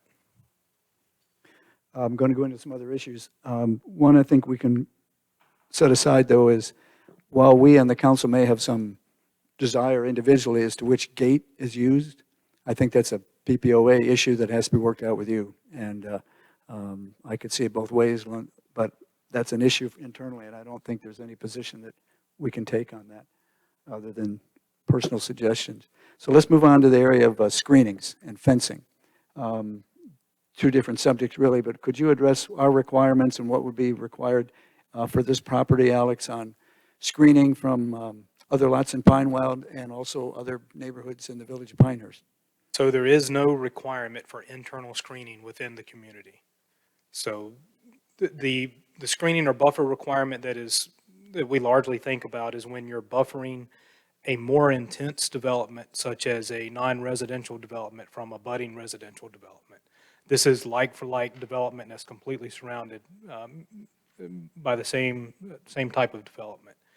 All the new lots, if and when approved and platted and at time of individual permitting, would have to come into compliance with our landscaping regulations that are on the books at the time, which currently would be the buffer ordinance that was adopted in, I can't recall now, 21, 20. Seems like that process took a while as well. Aside from that, any proposed fencing, the village would react based on what would be submitted or intended to be constructed based on the applicant. And at that point in time, any type of fencing would just have to meet whatever adopted standards we have on the fence type, the location, and the height. There's no requirement for a fence, but there's an opportunity for a fence. Correct. Well, yeah, thanks for clarifying that. But Pinewood generally is going to want a fence because you're bordering other lots outside of the Pinewood jurisdiction, correct? So you want to have a fence of some sort for security purposes. I think somebody addressed that point. Yeah, So there will be a fence around the perimeter that adjoins non-Pinewood neighborhoods. Is that correct? Correct. The intent is to work through that with the PPOA and have that along the eastern border of this proposed development to have the fencing installed. And the PPLP had kind of made that commitment to the PPOA to work through that as part of the process, but that isn't the intention. No. Any other comment on that, Alex? All right. Now, what about, I'll differentiate fencing from buffering by landscaping and whatnot. Where do our requirements come into effect with this, and where do they not, because it's a private gated community? I guess our minimums apply, but the PPOA probably has others. Can you address that, and maybe Chris or someone can too? Yeah, so that's correct. Our minimum landscaping standards will have to be met, and in most cases, individual or gated communities have additional regulations that will also have to be met following completely separate and different protocols and procedures for that. And we have had several, situations where there's been new development and new single-family homes permitted and constructed in Pinewood, and after negotiating through the review process, it's worked out. So again, they would be responsible, the PPOA would be responsible for enforcing what their regulations would be. The village would be responsible for enforcing what our regulations would be at the time of permitting for the individual lots. Alex, could you also address the clear cutting of lots issue that was raised by one or two of the speakers? At a minimum, Where our requirements leave off and the PPOA comes in. So again, we do not prohibit the ability to remove trees on property, especially where development approval has occurred. But again, the individual lot buffer requirement will have to be met at time of permitting. Any comments on any of these points from you? I was just staying here just in case there were more questions. These are eventually the homes that are constructed are going to be custom homes, correct? I really can't speak to that. And I don't think Chris is at a point right now in this to kind of speak through. Well, there's a question about cookie cutter homes, I think, and I sort of didn't have that in my understanding of the general plan here. My apologies for interrupting. I think it would be difficult to meet the requirements of the ARB of PPO, that the PPOA has and have what's called cookie cutter homes. Just generally speaking, I'm speaking of my very limited knowledge of the ARB requirements and through that process, but I think it would be very difficult to have quote unquote cookie cutter homes and meet the ARB process. Okay. Council, do you want to ask any further questions on any of these subjects that we've been trying to answer? I'd like to point out a few things. You said that we've known about this for a while. The CCNRs talk about phases 1, 2, 3, 4, 5. And I believe at the back of our CCNRs, there's a map that shows each of the phases. So it's there in the documents. And as to, Jane Waldemar's concern about backing up to houses, those houses that border Pinewell Drive in Edinburgh could have had 30-foot setbacks and rear setbacks, but PPLP is willing to do 50-foot setbacks. So they built in an additional 20 feet in the back of those homes to provide some distance. Yes, and I mean, you just said it, and I just wanted to confirm, based on my experience on the board, any home that's built in Pinewell has to conform with the CCNRs and the ARB policies and procedures, and that prevents the cookie cutter look. And I think, yeah, that's all I've got. Council, other comments, questions, directions? Jeff? Throw one other one that you talked about fencing. There are lots of areas of the perimeter of Pinewell that are not fenced. I wouldn't wear that. I thought there was a fence around everywhere. Not quite. Huh? All right. Other council comments? Tom? Patrick? Now, John, I'd like for Alex to go back to a screen. I don't know if it's now or after the public hearing, but when he gave his presentation, he had a screen with the rectangles for the different Let's bring that up. steps. Go ahead. Mm-hmm. Can you call that picture up, Alex? And we were in the middle. There we go. So you said, all right, it's my understanding that right now, if the applicant checks all the boxes, and if we don't, Alex, has the applicant checked all the boxes? Yes. Yes. At this Okay. point, yeah. And then you've got, Village Council holds a public hearing, and then the brown box below that says, if denied, the applicant may appeal to the Superior Court of Moore County. So the way I interpret that is if the applicant has checked all the boxes and we deny this, then the applicant goes to Superior Court. Is that correct? That would be their course if they chose to Okay. take that route. Okay. And you're saying that the applicant has checked all the boxes? Technical Review Committee has deemed the preliminary plat compliant at this stage. At this point. Okay. Let me work off what Lydia said. Wasn't there 3 options we had? I thought at the beginning you told us there were. You can approve, which would be approve as submitted with the requested waivers. Conditionally approve if there were a condition that council should impose to determine compliance with one of our adopted standards, which again, the TRC has kind of spoken to that.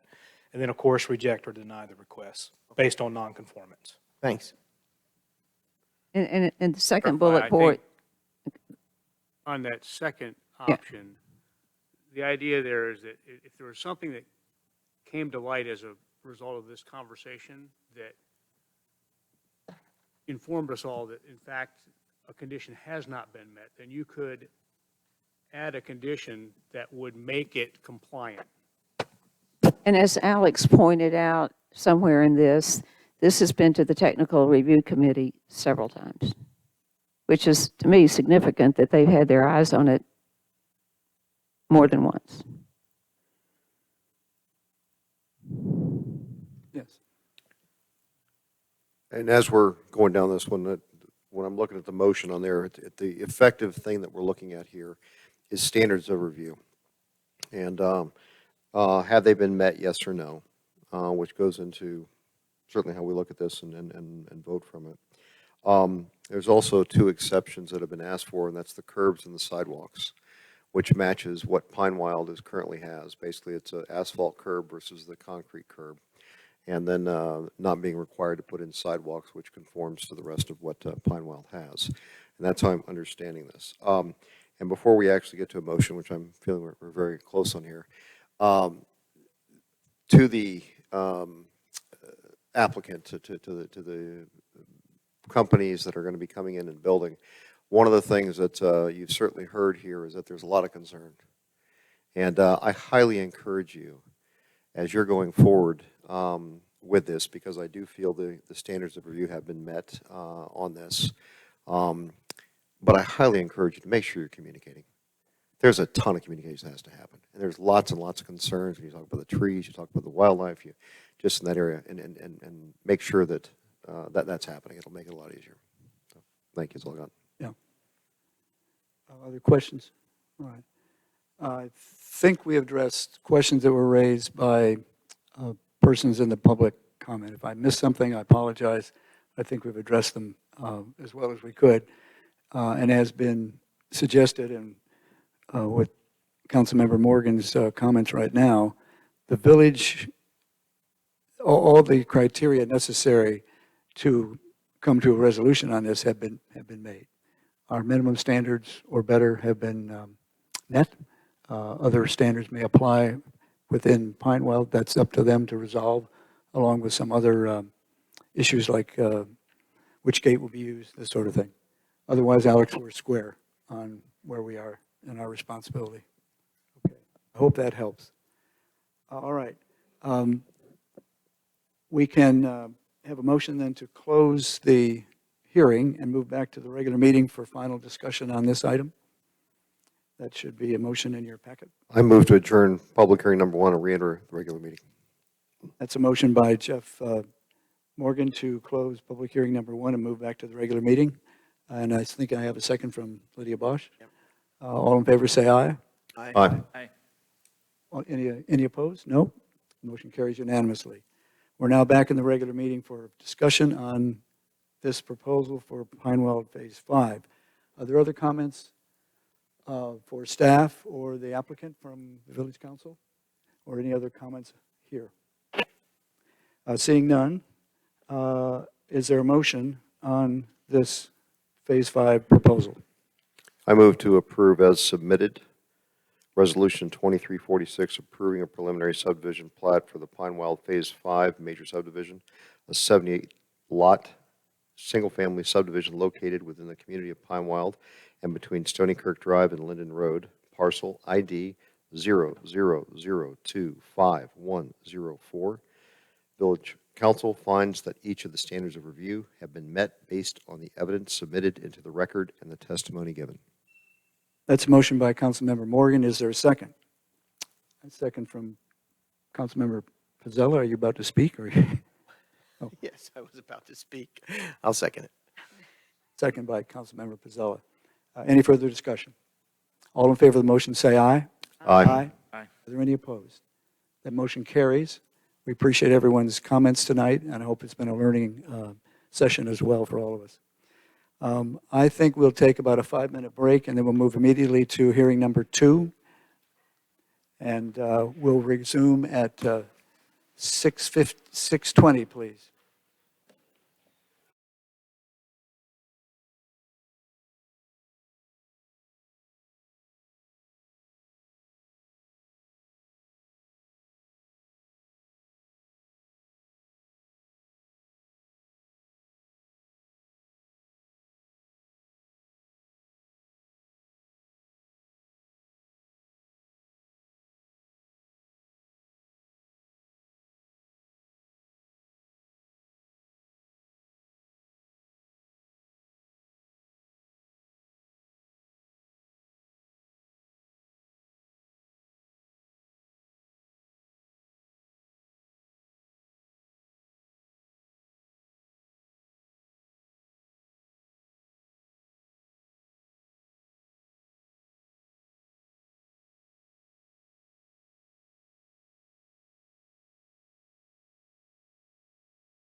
Order the regular meeting of the Pinehurst Village Council for October 24th, 2023. We're in regular meeting session. We're about to move to agenda item number 6.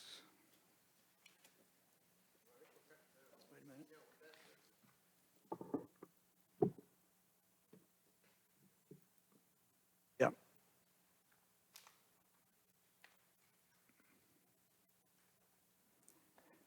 We're in a regular meeting, and we finished our first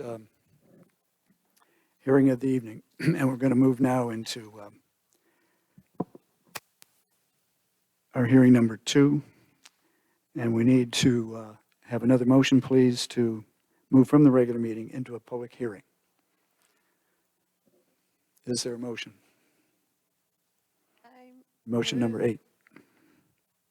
I move to recess Sorry. regular meeting and Motion enter number public 7. hearing number 2. Is that what you were looking for? Lydia, I'm not sure is your, Yes. shouldn't hear you there very well. Go ahead, I think it's motion number 7. I move to recess regular meeting and enter public hearing number 2. Second. The motion by Lydia Bosch, the second by Jeff Morgan. All in favor, say aye. Aye. Aye. Any opposed? We're now in hearing number 2, and as I mentioned at the start of the last hearing, there will be comments here, and if you wish to speak, although there are some restrictions on that, you should sign the list at the back of the room, and it'll be brought to us as the hearing proceeds. Mr. Sanborn, do you wish to have any introductory comments, or we'll go back to Mr. We'll just go Cameron? directly to Alex. Okay. Alex Cameron, please.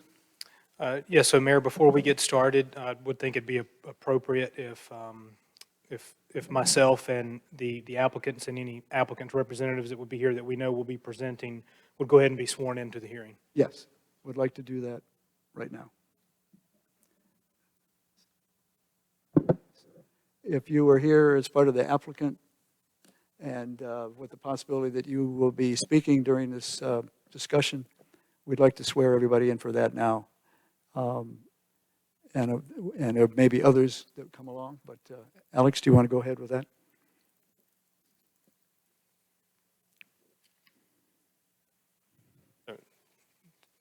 So Mayor, we'll announce our names, we'll hold our right hand, and if you will ask us that. If all I'm the sorry, I thought clerk- Shannon had clerk- that for me. She can do that, yeah. I thought the clerk would do that, please. So you all rise, please, if you're going to be sworn in. Thank you.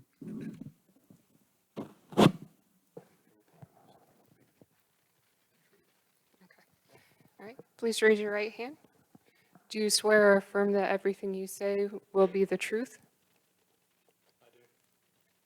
I do. I do. Thank you. That's all we need then. Thank you. Now we have, as Alex will explain, this is a hearing, but it's in with different procedures than the prior hearing. It's a quasi-judicial hearing. And one of the key elements of that is that the decision made by the village council can only be based on testimony that has been provided tonight or in documentation that's provided by the staff on the one hand and the applicant on the other. Mr. Cameron can explain a bit more of that if he wishes. And otherwise, we'll go straight into your presentation. Thank you, Mayor. So the purpose of this public hearing, number 2, is to consider a request for a special use permit. And this is for the property address as 15 McDonald Road West. The property is located within the R30, Single Family Residential Zoning District, and is further identified as Moore County Parcel ID number 202-10410. The applicant is Dan Degree on behalf of the owners, Jerry and Jacqueline Hall. And I can attest that the public hearing was advertised and noticed following procedures in the Pinehurst Development Ordinance as well as following the procedures in the North Carolina General Statute. Just for, again, a point of reference for the visual map there on the right for the hearing notification, subject property is identified by the diagonal hashing there right in the center with the 15. The areas and the properties outlined in red were those who received a mailed notification of the hearing. So expand a little bit more on what type of hearing this is and what type of decision. I touched on it briefly in public hearing number 1. This type of decision is a quasi-judicial decision, and here this is going to be made by the governing board, the village council. It can be made by appointed advisory boards, but cannot be made by administrative staff, as there is judgment that is required in making that determination. The decision that must be made is going to be based solely on established standards, and in large, these are subjective standards, again, which is going to require some level of judgment in making that determination. And because of that, it does require a special type of public hearing, which is an evidentiary hearing. So the board who is authorized to make the decision must hold an evidentiary hearing to receive testimony and evidence on the application and how it meets the adopted standards. Proper notices of the public hearing must be made. Again, sworn testimony, as a few of us have just been now sworn in, must be given, and it must be, again, based solely on the standards of review. Only competent material, relative, and factual evidence may be accepted or considered by the board in making their determination. And then again, how that evidence applies to the adopted standards. It may not be based on public opinion, and because of the very tight notice requirements with quasi-judicial hearings and decisions, the intent is not to solicit broad public opinion, but again, to only gather competent, relative, factual evidence. The only type of opinions that are permissible are those that are quote-unquote expert opinions being made by someone who is a licensed expert in that field. You may allow anyone present to present that type of evidence, again, that is determined to be competent and material and relevant. However, the only folks that may offer a rebuttal or cross-examine or object to testimony that's given are those who have legal standing or who are parties. And that decision must be made by counsel as other folks present themselves to try to have standing in order to act otherwise as a party. Any applicant or owner who petitions such request have due process rights to an impartial decision maker. This means that no one authorized to make a decision on the application may have a biased or prior fixed opinion. You may not have any conflicts of interest, whether that be financial or close relationship or undisclosed ex parte communication. And ex parte communication is like contacts or discussion that and could be potential evidence that was gathered from a decision maker outside of the public hearing, where other folks or parties may be present to hear what that evidence is and have the ultimate ability to either object or provide additional evidence to the contrary. Any ex parte communication must be disclosed during the hearing.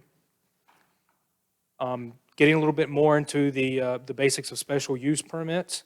There are certain types of uses that are spelled out in our table 8.51 of the PDO that require an owner or applicant to receive a special use permit approval. And again, section 4.5, which we'll see referenced a lot and is referenced in some of the material that has been forwarded to Village Council ahead of the hearing, is a section that governs special use permits.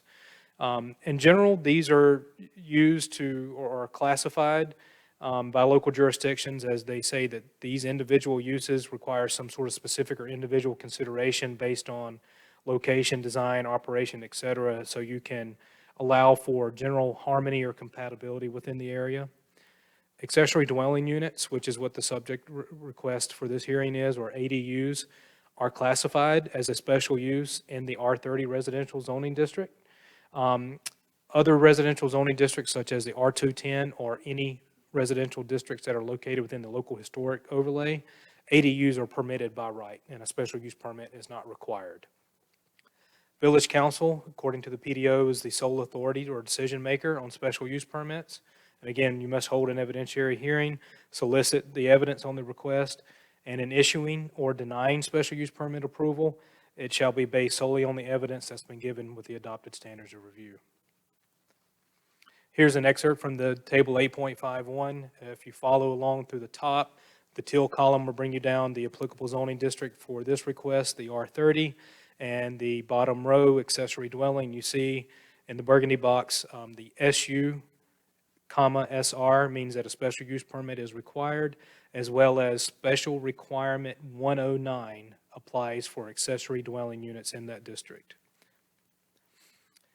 So accessory dwelling, what is accessory dwelling? We define it as a dwelling unit either added within an existing single family, or it could be detached as a separate structure on the same lot as the principal dwelling. There's other provisions if it's within a commercial building for use as a complete independent living facility. It's important to note that accessory dwelling units must contain all of the provisions for cooking, eating, sanitation, and sleeping. So, of course, this request does contain all of those provisions, which is why it's before you this evening.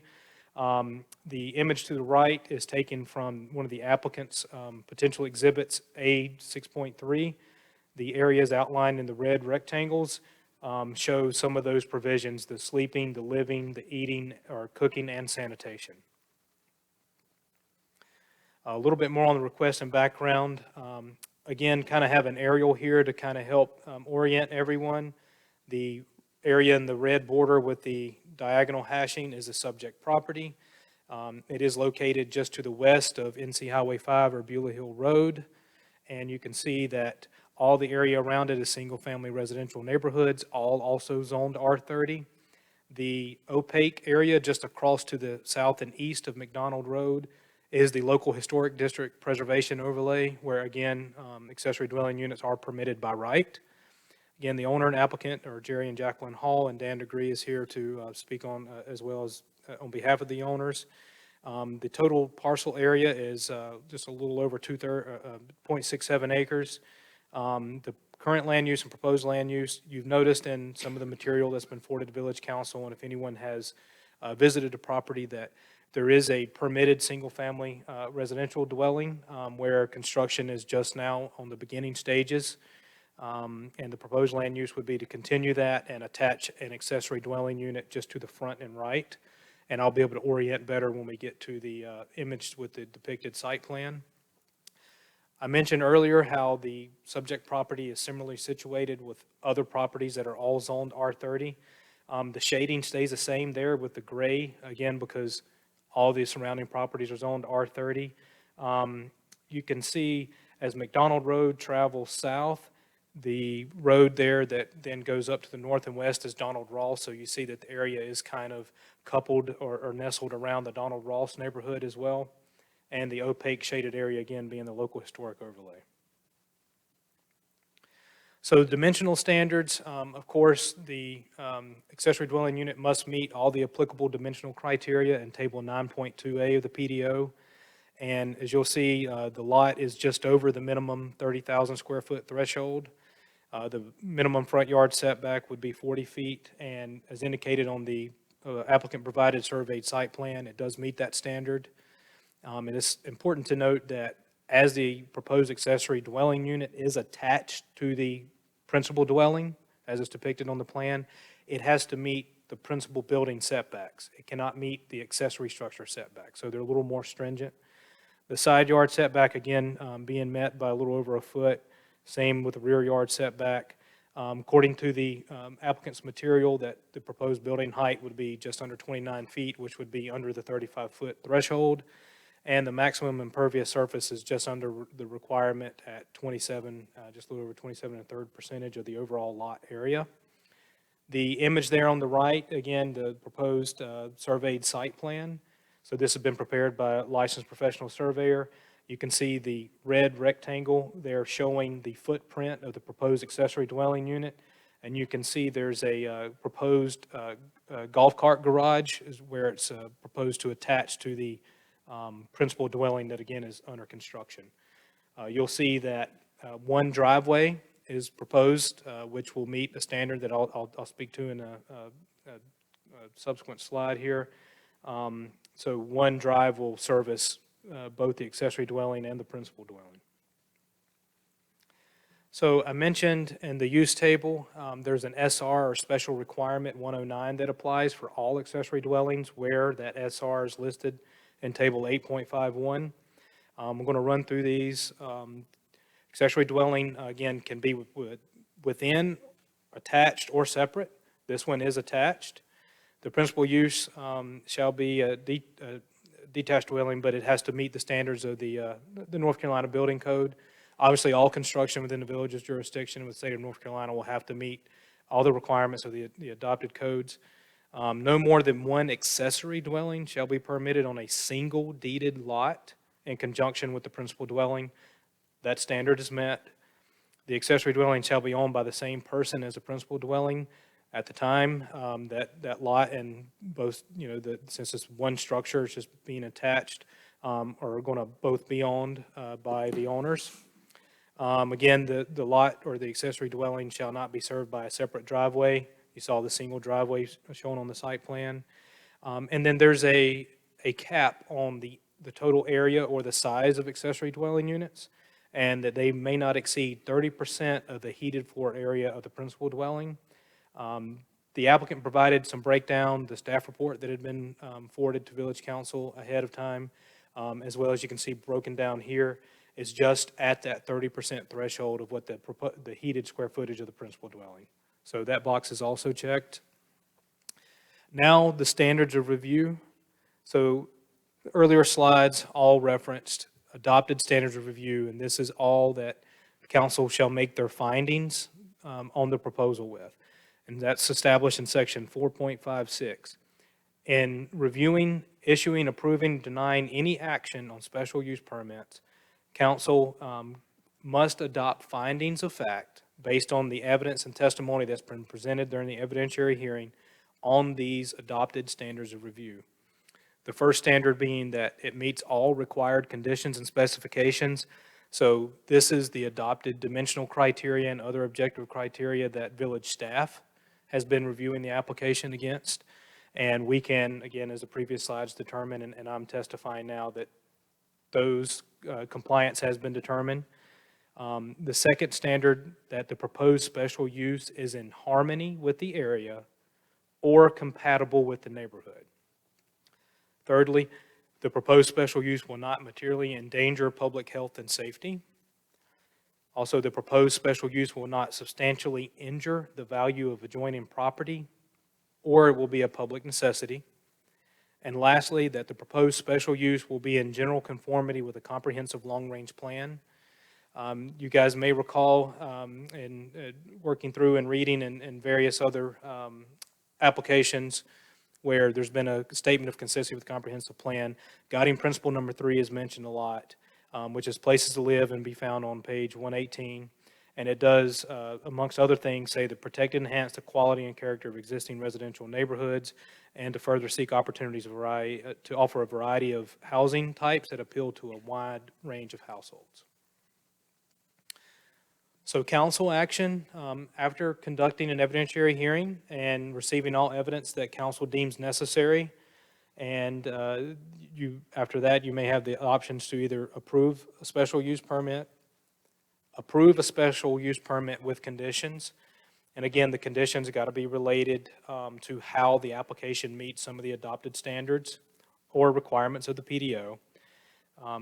Some examples have been provided and are listed in section 4.5 of the PDO, and could be, it could include location, size of structures, landscaping, and certain instances where there's a commercial type operation, the hours of operation. Deny the special use permit's an option. Also, if based on evidence that has been presented to the council that other folks other parties haven't had the opportunity to really review and react to, or if additional information or evidence is solicited or needed by village council, you may decide to continue the hearing to a time and date, place certain. But it is very important that in making any decision, council must adopt findings of fact supporting your decision. And lastly, the PDO does establish a shot clock, if you will, that action be taken within 60 days from the date of the hearing, which would be today. So to conclude, I can say, and a thank you to Maria Carpenter in our office, who has done a lot of the legwork in getting this application ready for me to be here to present this item to you guys. We reviewed the application, and we can determine that the accessory dwelling unit does meet the applicable criteria of SR 109, as well as the dimensional criteria in Table 9.2A. As this is a quasi-judicial and evidentiary hearing, staff does not formulate a formal recommendation on the proposal, as it shall be based solely on the evidence given. And at this time, I would like to request that the staff report with attachments and exhibits that were forwarded to Village Council last week, this presentation, and the application and applicant's additional material that we have labeled be formally entered into the record. Thank you. You'll give that officially to the clerk as far as Sure, as long recording as that we Village Council receive admits it with no objection, we can do that. Yes.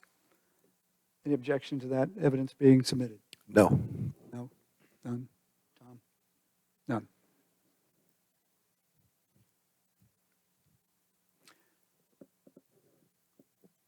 Alex, I have a couple of somewhat minor but clarifying, at least for me, questions. And I think we also need, I also need to ask all council members, has there been any ex parte communication or contact with respect to this application?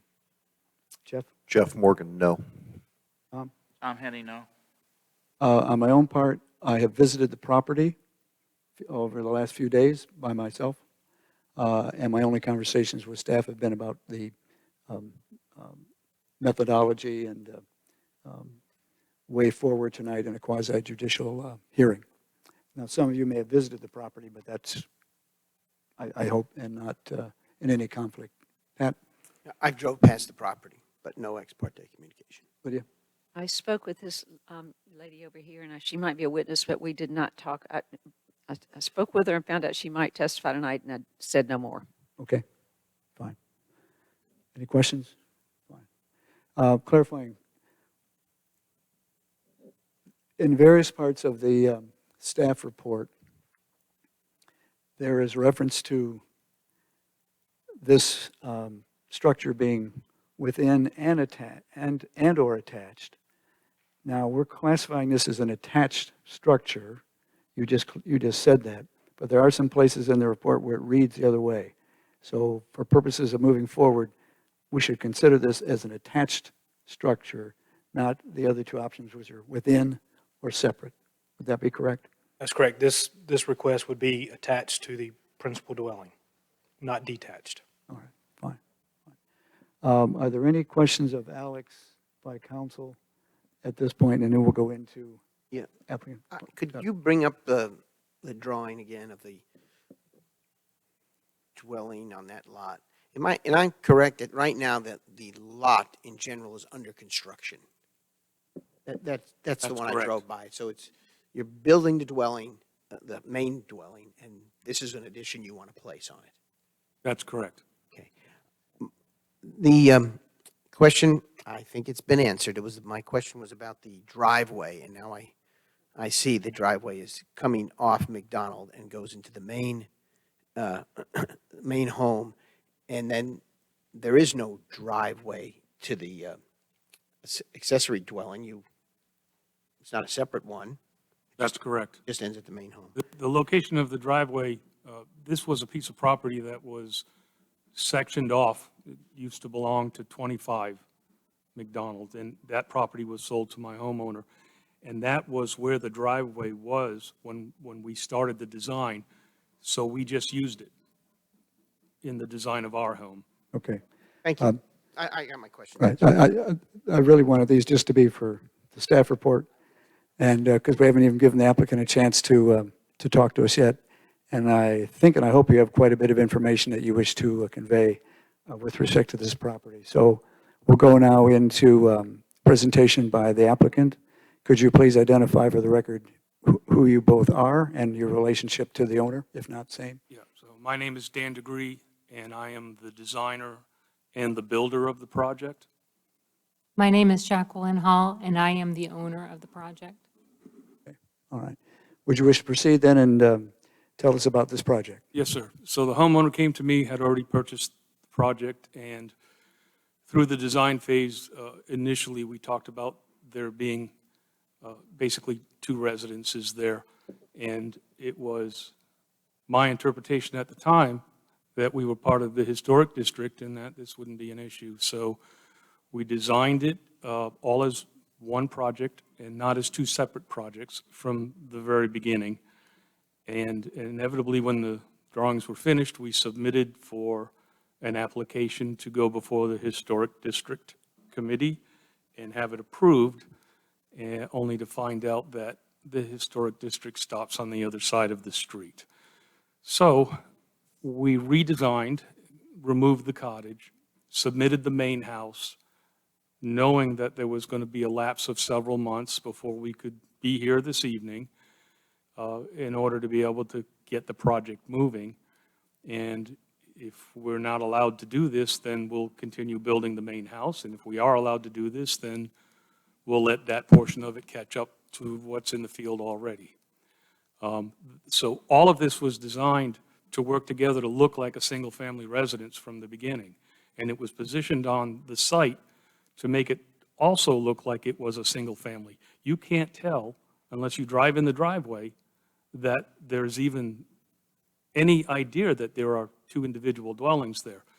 You can't see it. So it's not like we went to an existing property and we said, okay, how can we do this accessory building? This was thought through the process from the very beginning. So between siting and architecture and scale, the use of like-kind finishes and proportions and roof lines, to me, it looks like one large single-family residence.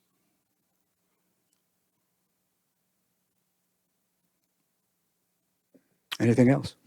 No, I mean, I think I can reiterate what Alex said. I mean, you know, we've been building custom homes in this area for 30-some-odd years. We don't build to the minimum requirements of the state code. This is going to be well above average in finish in every way.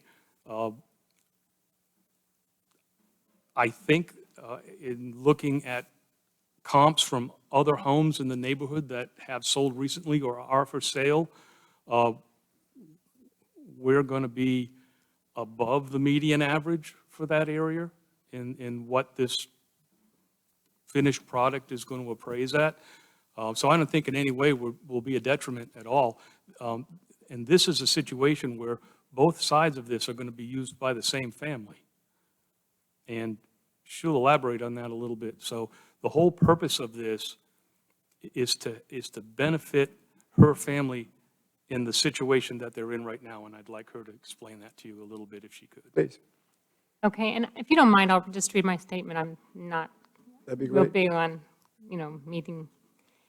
As a couple, my husband, who could not be here due to my son's event, and I have installed the importance of closeness within our family, which was a missed opportunity for us during our childhood. As a result, we have created a flourishing, very close-knit family between us, our siblings, our children, and longtime friends turned family. My husband and I plan to use the main house as the nucleus to our family, in which we plan to host our weekly family dinners and holidays for years to come. Furthermore, my husband and I plan to use the accessory dwelling for our oldest daughter and her soon-to-be husband, who serves in the military. This dwelling would provide them with their own semi-separate space as they begin to start a family, while providing the luxury of close, convenient access to us for support and assistance as they take on the ultimate adventure of parenthood. My husband and I have been involved in the community far before the purchase of our lot. We uphold Moore County's mission of responsible preservation of nature through our small business. Our son has run with the Franklin Elite Running Club, and he is also a member of the O'Neill swim team. The Fair Barn is the venue in which we will host our daughter's wedding. We also frequent Razziewicker Park, along with other local parks, stores, and restaurants on the regular. We have very much begun to embody ourselves within the community, that when deciding where we should retire and build our forever home, Pinehurst was clearly the choice. I mention all this in hopes that you will see we find comfort and peace in this community. And all that is, we ask that you offer the same for our family and providing them with a comfortable support for our daughter and her young family in their startings. Thank you for your time and your consideration for our request. Okay. I have a few follow-up clarifying questions about things I've read in the staff report and listening to what you commented on already. So your intention for this facility is that two families are going to live there, is that correct? Your family and your daughter, husband, and her husband, is that correct? Well, yes, and we have 2 other children. Okay. So yes, our families. Mhm. So tell me a little bit more about how the two facilities will be used, the main house and the accessory dwelling house. So the accessory dwelling house is hopes for our daughter, whose soon-to-be husband is in the military. They can live there while starting their young family life without having the cost of daycare or anything like that. I'll be right next door. We're entering into getting closer and closer to retirement. And so we plan to support them as they grow into their life. Okay. On a completely different subject, but just going over some questions I had. Earlier in the Phase 5 discussion of Pinewell tonight, you may have, I think you were here and you heard a discussion about the red cockaded woodpecker. And there's a document, I think, supplied through staff. It's a letter that's dated July last year that was a summary of the conditions of the property and the fact that there was if not a direct location for the red cockaded woodpecker, it was a habitat for it. That letter was only good for 1 year. It was dated July last year. Is there an update to that letter that you have or that we have in staff? Yeah, there's an update to that letter, and if he doesn't have it, I can make sure he has it tomorrow. You don't have it with you, possibly not, or accessible in electronic form or anything? No, sir. In your opinion or experience, what does the letter say? That there was not a nesting bird on the property or a nesting tree, but that we wanted to be mindful of the trees that we take down. And we took down nothing more than we needed to fit the house and the driveway in.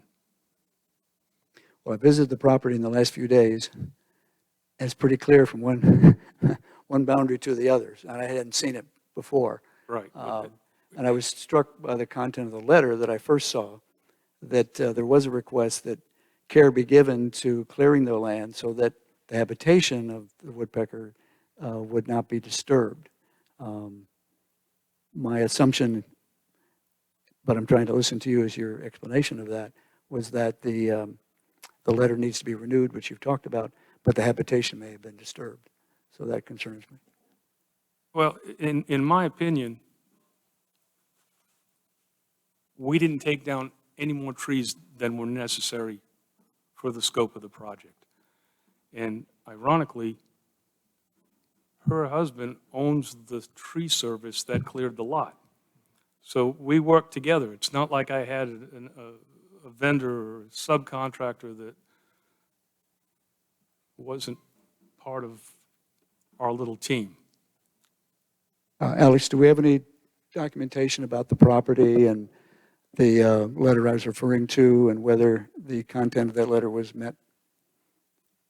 So that general language is pretty standard out of the box for what's issued when there's an application for development and if it's determined that it falls within one of the active foraging areas of the red cockaded woodpecker. It's not a requirement, it's more of a suggestion that, hey, we've determined that there's no impacts for the proposed tree removal with the project as submitted to the habitat of the red cockaded woodpecker.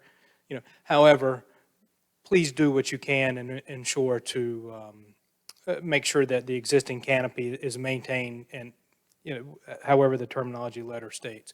So that's standard out of the box. In our opinion, as staff, when those submittals come through and when the U.S. Fish and Wildlife Service, after a consultant has prepared a report based on the site plan for development that's been submitted, compliance has been determined. Again, the rest of it is just, we determined that there's no significant or no negative impacts on the habitat. If you could go a little bit further, we'd appreciate it. And one other item, Mayor and Council, if I could, just for the record to clarify, since Mr. Degree is providing some testimony here, I would think it'd be prudent to ask Mr. Degree his credentials so he can state for the, because he has provided some sort of expert opinion, I believe. Well, I'm a licensed builder, have been for 30 years. But forgive me, I would not have gotten a building permit if my CRW letter wasn't up to date. Correct. So I have it. And you have it. Alex, might I ask a clarifying question with regard to this? And it revolves around the fact that the house, the primary dwelling was already has already been permitted, right? And based on that permit, the clearing activities that have taken place to date are in compliance. Yeah, so I'm going to restate the question so I can provide it as, sworn testimony here. So yes, as stated in the staff report, which is now made matter of record, that was forwarded to Village Council. And again, construction's kind of been slow going. There's been some grading, some clearing, footings and foundation are being prepared. The footprint of the principal dwelling, which I'm generally outlining here, along with this driveway, have been permitted and approved based on the documentation that's been provided by the owners and the applicants and deemed to be compliant. And that permit did not require the retention of any trees because state law does not allow us to require the retention of any trees. There was no requirement that additional trees be retained other than, period, really, other than, and there's been additional. I also think it would be remiss if I didn't mention process for approval. This is the first step in order to have the potential of an accessory dwelling unit located on that property. There will be additional permitting that will also have to follow suit for this area here, which would then also potentially, if dates have surpassed, a updated letter from the U.S. Fish and Wildlife Service, among the few other things that village staff review on a daily basis. Thank you. I have a Lydia, question. go ahead. Well, I'm looking at 5 things. The standards of review are, you got 1 and 5, planning has said those are satisfied. So for that leaves 2, 3, and 4 for us. The proposed special use is in harmony with the area or compatible with the neighborhood. Then the proposed special use will not materially endanger public health or safety. And then 4, the proposed special use will not substantially injure the value of adjoining property or be a public necessity. So we are looking at facts to establish those 3 criteria, correct? It's actually I'm just 5, trying to bring this back to what it is facts to establish these 3 things. Okay. I think there's actually 5 criteria we're trying to meet here. There are 5, but well, you see that number 1, staff has reviewed and determined that's Right. been satisfied. And the one at the bottom, that's been satisfied. So it leaves the 3 in the middle for us. Yeah, so it comes down to the dwelling, in my opinion. You've met the standard dimensions and all that, but, it's right up against the minimums. Can you explain a little bit about why the accessory dwelling is at the front of the house facing McDonald, as opposed to some other place in the property where accessory dwellings might normally be placed?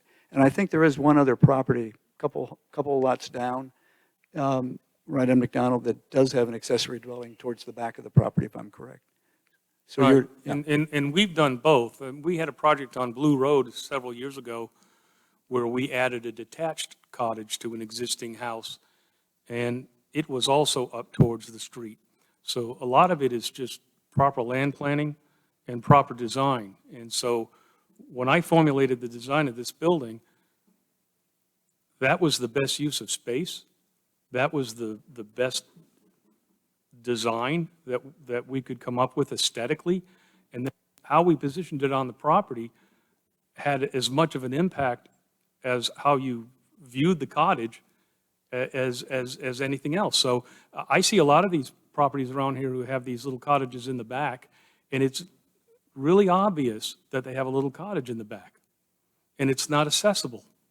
So this is, I mean, if we're looking at the same family occupying both spaces, using the same driveway, entering the two houses from the same location, this was the best design, and that's what we came up with, and that's what I carried forward. I have full sets of plans if y'all would like to look at what this thing's going to be. I think we had that in the material supplied through Alex, the drawings and whatnot, yes. Right. Yes, yes, fine. All right.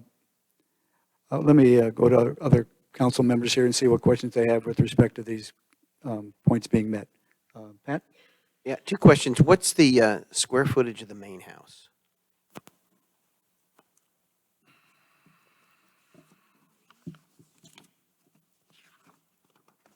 So I got the dimensional I've got it. criteria here, yeah. It's 4,359 heated square footage of the main house. Yeah, oh, the main house is 4,300. Okay, and is there excuse me?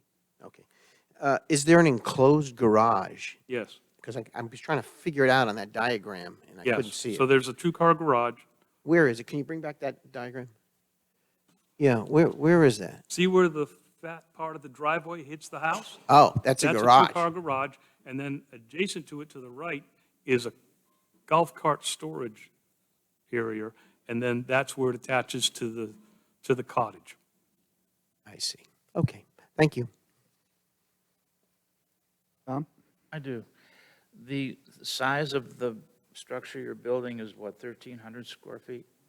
In total, The accessory dwelling unit is about 1,300, yeah. I'm sorry? He's asking the accessory dwelling. Is that correct? You're asking about the accessory dwelling? It's 1,304 square feet. Okay. And your daughter and son-in-law are going to live there? Yes, sir. Two-bedroom, two-bath. Do they have any children? No, they haven't. How long do they plan on living there? Well, I mean, that's not very big space. no, you're absolutely correct. But I want to give them the opportunity to start their family, and that, I mean, children share bedrooms all the time, and that would be a good starter home. I know my first starter home wasn't even that size. May I say something? Absolutely. Okay. 10 years ago, roughly, I came before this council and asked for a special use permit on my personal home. And when my son graduated college and had his commencement and became an officer, and he was stationed at Fort Bragg, I built him a 704 square foot, one-bedroom apartment attached to my house that he lived in for 2 years. And he was able to save enough money by doing that to buy a house at his next duty station in Savannah.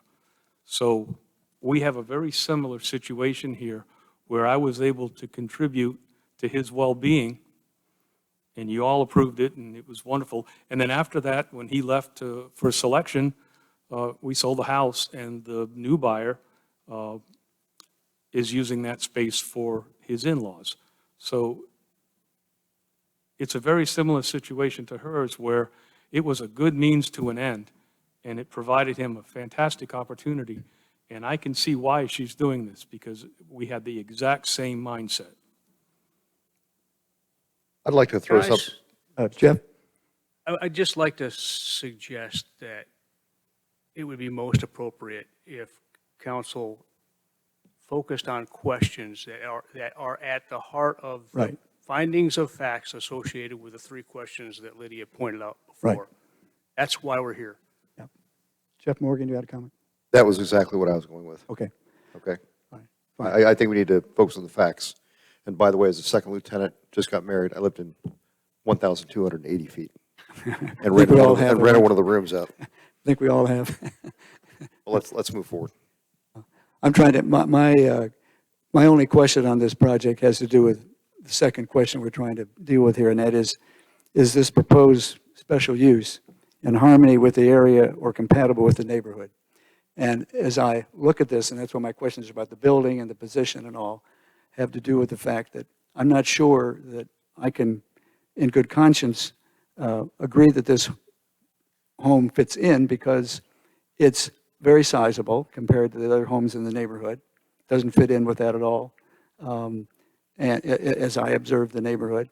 And also the issue of the diagonal nature, which I think was probably done, as I think you were trying to explain, to fit it into the lot. So my concern is with the fact that it does or does not fit into the neighborhood, which are mostly ranch homes, single-story homes, not all, but several. And the fact that this begins to maybe start a process in this neighborhood that that will continue, and these other homes will be devalued perhaps in some way. So that's my concern. That's the point I want to deal with. I think the other criteria, one could argue that the value of adjoining properties might be in jeopardy, but I am trying to find the answers to that. So that's why I'm interested in the size of the home, the way it's directed, and the fact that the dwelling is in the front, not somewhere else. I think it's safe for me to say that all houses are getting bigger. The median average of a home has increased since I've been in business. And the house to the left of us is a two-story house. And one of the things that we do often is to go back to these older homes and gut them and remodel them and add to them. And I've done them all over town, all over historic district, all over the county. So what I think is going to happen is that some of the older homes, as the elderly move out, are going to be bought by younger people who are going to hire somebody like me to come in and gut and enlarge them and bring them up to 2023 standards. We do that in Whispering Pines all along Fagard Lake. I mean, we've got real estate where the land is worth more than the house. And so I can safely say that we're not hurting or impacting the price of the other homes. We're enhancing, we're making their lots more valuable for the next buyer based on everything that we do every day. We're not a detriment. We're actually helping them. I built some houses on Linden Road, and the neighbors came over and thanked me for raising their property values. And essentially, that's what we're doing here. I still have some Lydia? questions. I have questions about the nature of this hearing, because it says, evidentiary hearings require all factual, competent material, and substantial evidence be submitted and sworn testimony given on the application. Council shall only consider the evidence and testimony given in their action. And so I don't know if my personal opinion meets what I just read. I need help understanding if we're to take testimony, sworn testimony, right, and have documentation presented to us, to me, that's the basis of my decision, and my personal opinion, I'm not sure is relevant, and I need some help here from staff. So thank you for trying to, again, get us back on course, Lydia. So you've heard testimony from the owners and an owner's representative. That's sort of the reason why I wanted Mr. Degree to mention what his credentials are. Village Council needs to decide what testimony is given tonight during this hearing they are going to accept as it relates to competent, relevant, and factual evidence on the application and how it meets those standards of review. If there is opinion testimony given, you guys have to determine that credibility. Is it expert opinion that you guys can accept in making your determination? Property values typically must be, opinions on that must be given by licensed real estate appraiser. For instance, impacts on traffic should be, opinions on impacts on traffic should be given by a licensed professional traffic engineer. So you guys are going to have to make that decision on what you need to, or what you're willing to accept as evidence and testimony that's been given. Okay. Alex, on that point, and trying to get some facts out here. Do we have, I don't recall that we have any provision or any restriction, but I'm asking you the question if we do or don't, on essentially two families living in the same lot in what could be deemed attached adjoining properties or separate properties, such as we're dealing with here. We have no restrictions or are there any requirements on that we need to be aware of? And we can't. We can't determine who will be, or discuss who will be occupying said structures, if both approved. It's the use as an accessory dwelling unit, which means it's another unit that sort of has independent living features that include eating, cooking, sanitation, sleeping, and living. That's what you're looking at. Not who's going to be eating, who's going to be cooking, who's going to be sleeping and living. No restrictions. Correct. All right, thank you for that. Other questions from the village council? No. Okay, we've got the testimony of you two. We've got Is some there testimony. other testimony? Oh, okay. Who are you? Pat, you had a question, did you? No, if someone's going to answer a question, I'll wait for that, and then I'll. Sorry, was there a point you were going to make? No, sir. No, I thought you were. No, I don't have any more questions. Okay. I'm ready. All right. I'd like to take any comments from that are registered for the public hearing, and then we'll come back and go down each of these points and see what council's opinion is on that. Do we have any persons who want to speak? And if there are, though, we'll need to swear them in and also confirm their status. We already have one sworn in. That's correct. Yeah, so I would recommend if you guys would go ahead and have her come up as she's been sworn in, state her name for the Yes. record and give her that opportunity as we work through the sign-in sheet.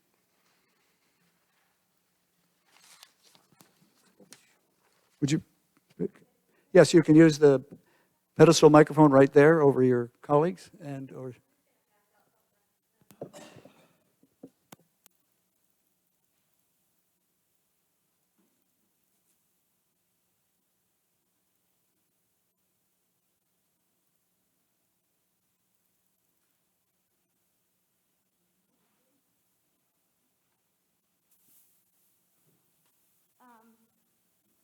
And Hi. Please state your name for the record, please. My name is Whitney Goodman, and I am the owner of 25 McDonald, the neighbor directly to the right of 15 McDonald. I do believe I have expert testimony tonight because I am a neighbor, and I have been living there a part of this. I And purchased. did you receive a notice about this hearing? Yes, I did. Yes, thank you. I sure did, in the mail. A little bit about my home. I purchased my property in 2021, restored an older home, and have added over $600,000 in upgrades. I have an appraisal for my property that was done less than 9 months ago that valued my property at 1.29. I'm here today solely to ask and request that the council not move forward with granting the second home on McDonald just until, I'm not opposed to it, but until a consensus of the property lines can be established to ensure that the proper setback requirements are being forced. You stated you had been out to the property. The second page that I gave you, if you look at that page, I actually took a tape measure to show the 21 feet from where the footings are to where it shows the minimum requirement of property lines. That 21 feet actually run into, as you can see on there, what is considered my driveway. The first page that you have is an email from Duke Power.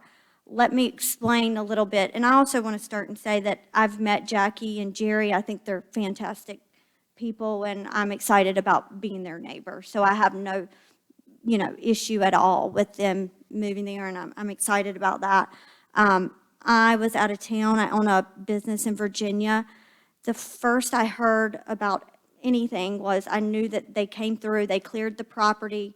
I saw that. I was disappointed that there wasn't some form of a buffer of some sort to protect my property and our property lines.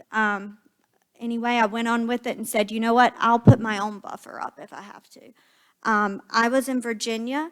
I get a call from Duke Power that states that that the proper 811 process was not done prior to them starting the footings, okay?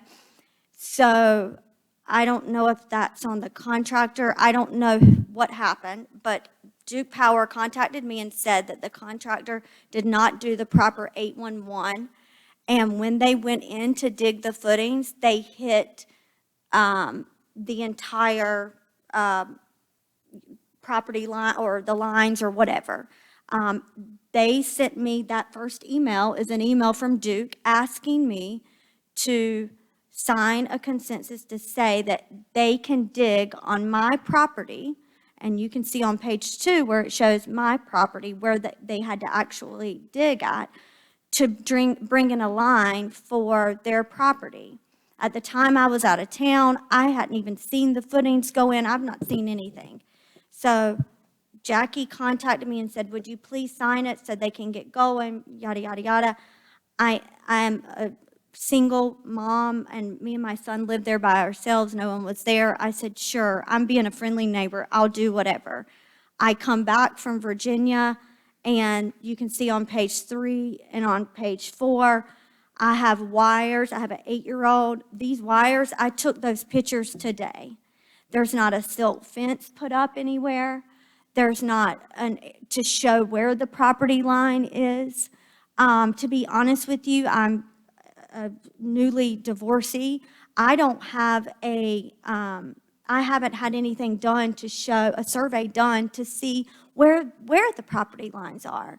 And that's why I'm here to request, can you just, I'm not saying I don't want this for them, it's just I want to put a hold on it so that I can determine where is my property, because if I had to sign for Duke to draw a line or to dig on my property, then clearly they're not within the 21 feet of distance, minimum distance that they need to be from my property to where the footings are. And you can clearly see that. You could come out and see it. I've not heard from, and I know we're going to stick to facts because that's why I'm here, about facts.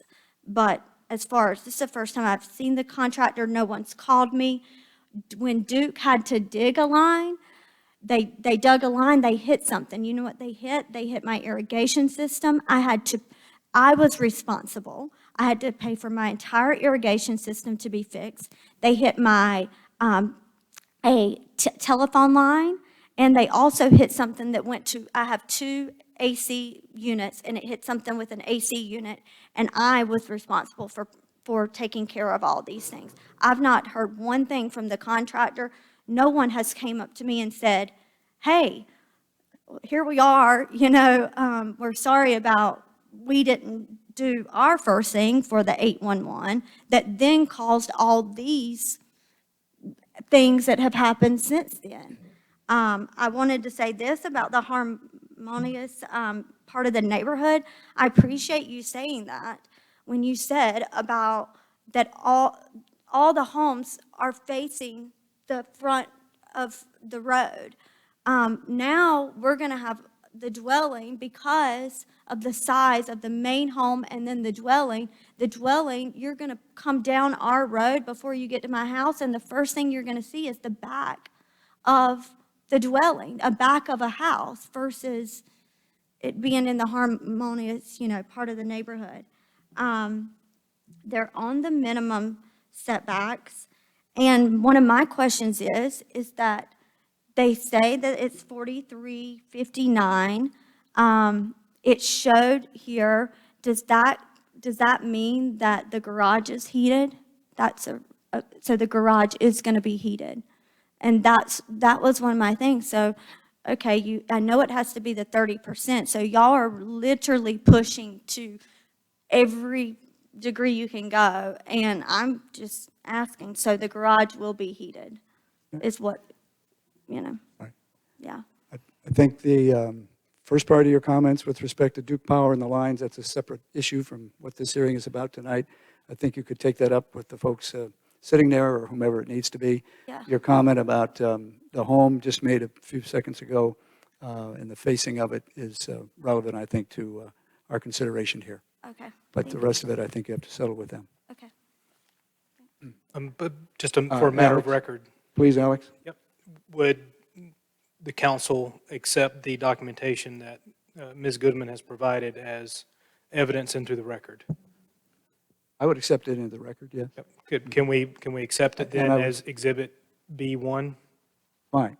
I agree And with I that. did notice on the maps we had that there seemed to be some issue with that very border property line on one of the drawings. Perhaps it's right here in front of us, in fact, right there. It seems to show some issues, right? I think it's also worthwhile recognizing that it's not expert opinion, but she does have standing because she is a neighbor. So the record would show, would village council agree that Ms. Goodman has standing? Yes. Yes. Alex, No. the question about the 21 feet, that, I'm asking for your assessment on this. That has to do with the footing for the primary residence that's already being put in place, and it's pursuant to a different permit than this one. That's correct. The surveyed site plan, which is now part of the record that the applicant has provided, which is, again, related to the accessory dwelling unit, does show that the principal dwelling, which again has been permitted and under construction, to be located, again, surveyed site plan, so this has been prepared by a licensed professional land surveyor in the state of North Carolina, that corner of that building will be 21.2 feet at the closest from Ms. Goodman's property. Further, the licensed surveyor has noted that there appears to be a gravel drive encroachment, which does seem to validate some of the statements that Ms. Goodman has made relative to where her measurements were probably taking place from, but not necessarily from the actual established property line. Also, I did not include this as part of the staff exhibits. I do not have the plat cabinet and slide number handy, but in 2014, I can attest that a recombination map was done. This lot and the neighboring lot were both under same ownership, and a lot line adjustment was made to add a little sort of dogleg to the lot, which does allow for sort of the setbacks there. So that's probably likely what happened with that encroachment. Yeah, it just is really awful for me that in order for it to be, it's the smallest lot in our neighborhood, but it's going to have the largest home with the largest dwelling. And I can almost touch their house from where my car is parked at, it's very close, so. I would just like a hold on it until I will pay for a surveyor to come out and have where my property lines are. I'll pay for the entire thing if it can be done, so. So Thank are you you. contesting this property line right here that we see? Yes, I'm contesting where their footers are not within 21 feet of where my property line is. That's what I'm contesting. So where on this map are the footers that you're contesting? Right there. Okay. And when you ask, or when you state that you're willing to pay for it, I assume that you're also willing to pay for an impartial company to come in and survey that. Absolutely. Something that's agreed upon by you and say the contractor or Absolutely. What happens if the lot line isn't where we think it is? So there, How will that impact what we're doing? I'm I mean, gonna, I don't know. I won't be able to really get my car almost to my garage.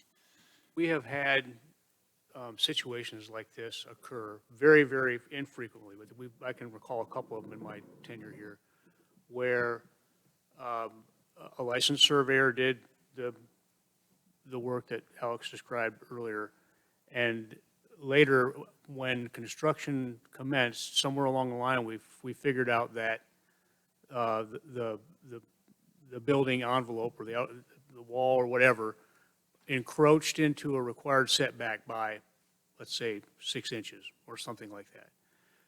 At that point, there's an opportunity for the property owner to come and ask for Variance. an administrative, modification, sorry? administrative modification. Modification that would allow them to proceed with the construction, and if we don't grant that, then they have to rip it all out and start over again. So if I could interject a couple of points, one being the one that Jeff just made, there's times when there are sort of contested surveys or boundaries by different surveyors. Very infrequent.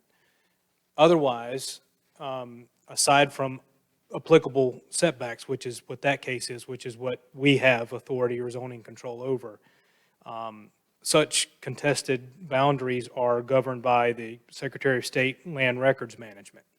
And this is the same entity that provides the license to the local professional surveyors in the state of North Carolina. So there's a oversight or governance for that.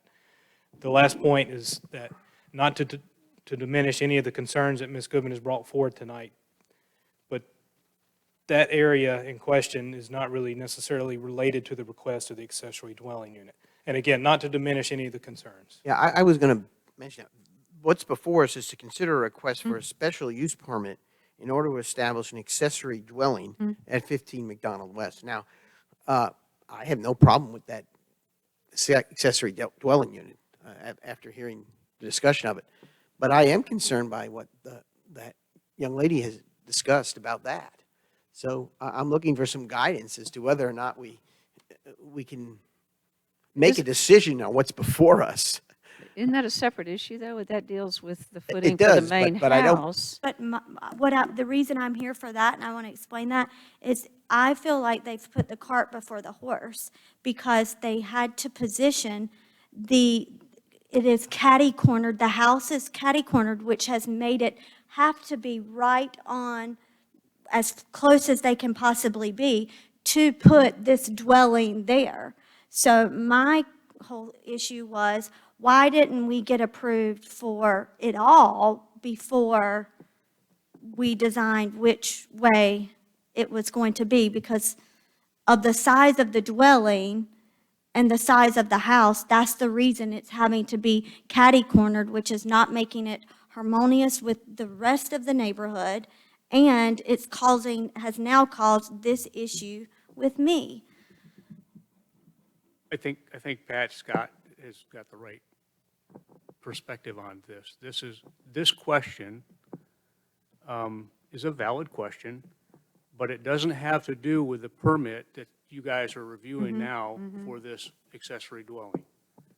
It has to do with whether or not construction that has commenced on a previously permitted structure is in compliance with our setback requirements.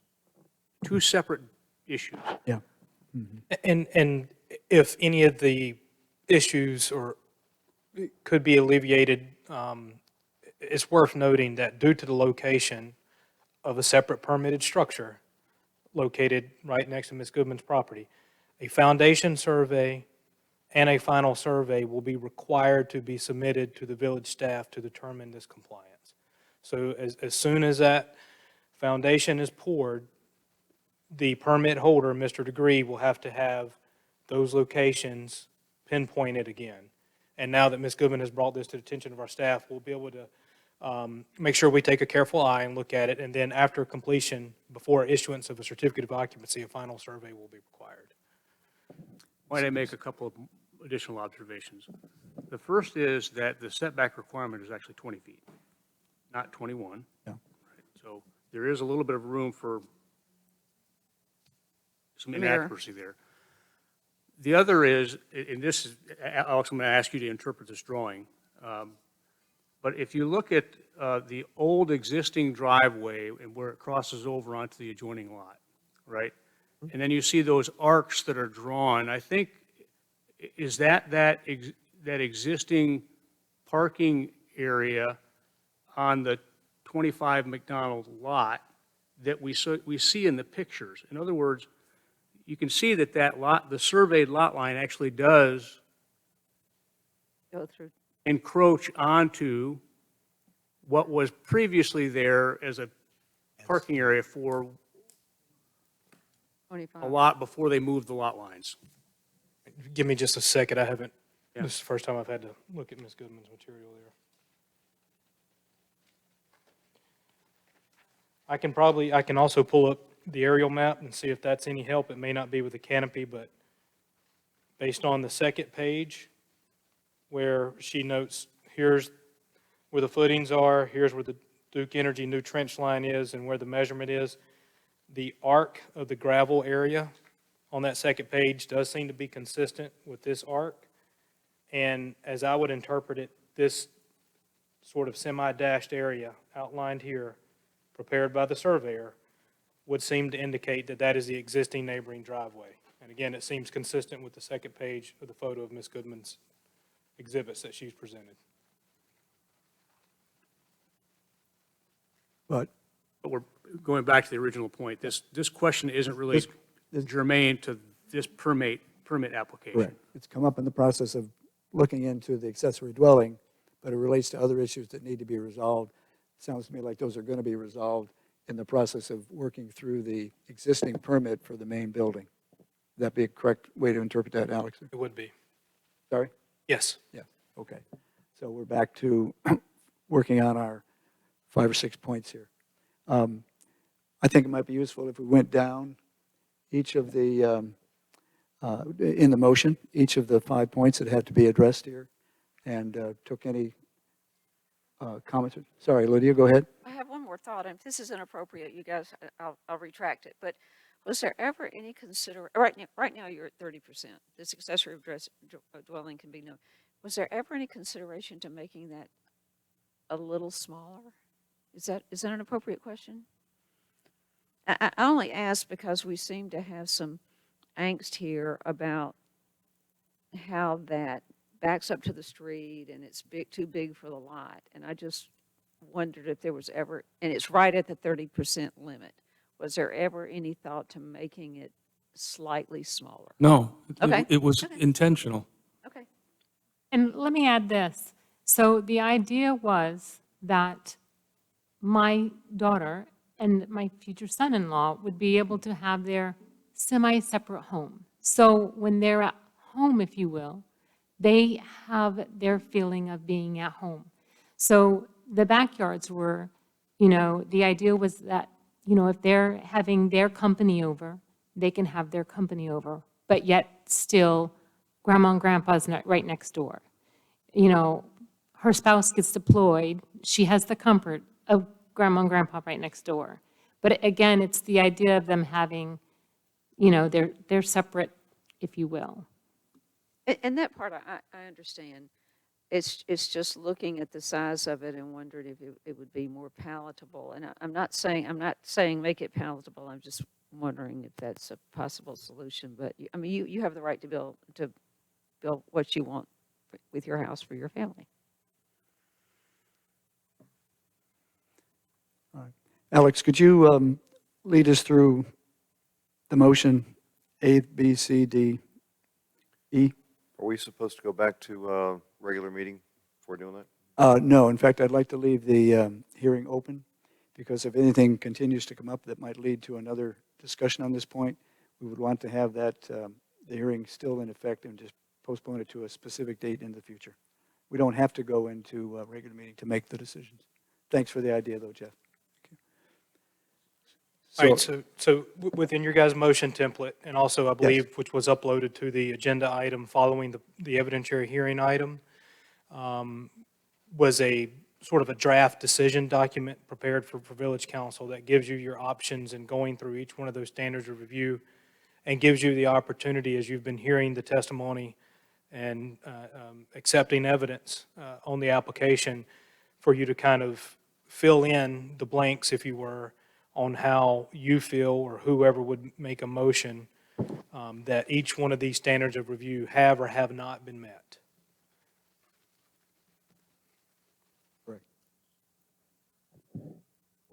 So my point was, I'm going to ask you to read that, and we can then respond. Is that all right?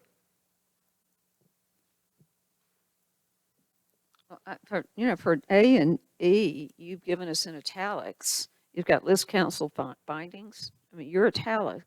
If we do not, if we go in the negative, in other words, does not meet in any of these, then we'd need to substantiate why that would be.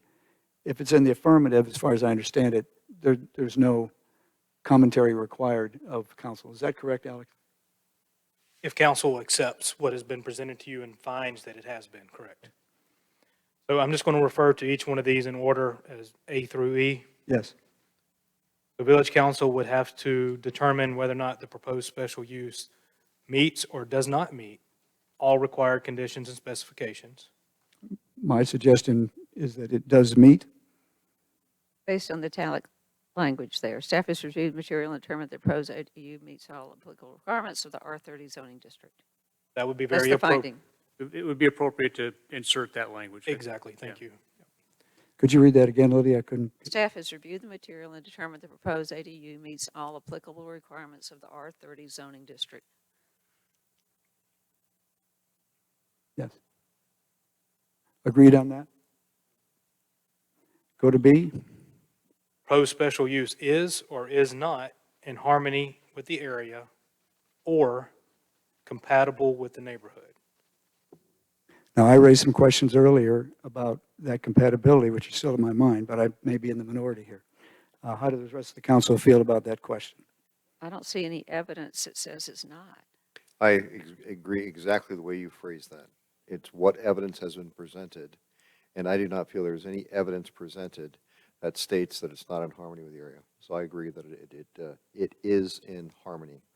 I agree also. Tom? I'll agree. Now, Unanimous. we could say list council's finding no evidence has been presented to the contrary. Is that sufficient, Alex, if we need to? I think that would work because you have Ms. Hall, who has obviously provided evidence, and Mr. Degree is the licensed general contractor to the design of it and how it's, if you want to go further with the staff testimony, that it's similarly situated with other residential properties. That's acceptable. It's a suggestion. And I am sympathetic to the testimony we've heard, but I think we've made it clear that it's not relevant to the decision before us. Fine. Do you have the language you want there, Alex? I think. It's eventually going to have to be reflected in a Same motion thing, when yeah. it's made. Yep. Go to C. Somebody recording all of this? I believe Shannon is, yes.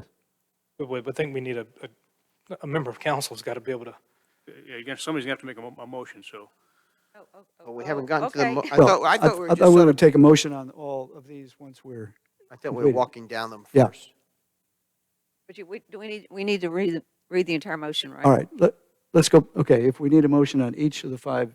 No, That's no, okay. I'm just wondering if somebody's capturing what you guys are. So we can do this again. Justification I'm doing before we move on to the next one. And I believe Shannon. Brian and I can't keep up, so. I think we may make it a little more simple. on Right, the so language. Alex, you said B plus staff has said, this is the one about the compatibility, and what was it, your staff language that you gave us? Did you capture yours too, Lydia? That you I've got no suggested? evidence presented to the contrary. And that all the surrounding area is similarly situated with the surrounding residential area. Okay. I don't want those to be my words, to be yours. What I've got on there is no evidence to the contrary. And you're suggesting something else you added to that? Similar, situated with surrounding residents. Alex, what did you just say? Similarly situated with surrounding residents in the neighborhood? Correct, that would work. Okay. It will not Want to go to materially. C? Both of those points are important. Valid. There's now 2 points, yeah.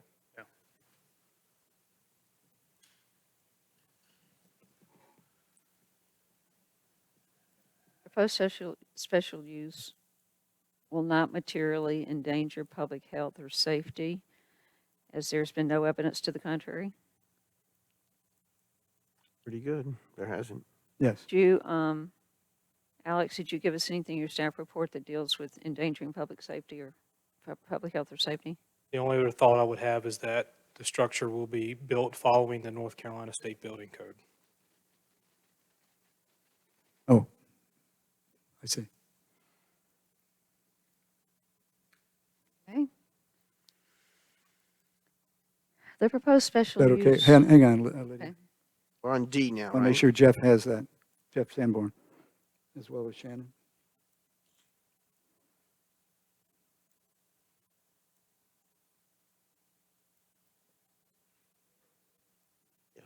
By the way, before you, I think D is a challenging one of all these five. I want to hear what everybody has to say, but the only thing we heard from Ms. Goodman is whether or not this will injure the value of her property. I think that was my takeaway from her comments. I don't see it being a public necessity, but I don't know if substantially is also an appropriate phrase there.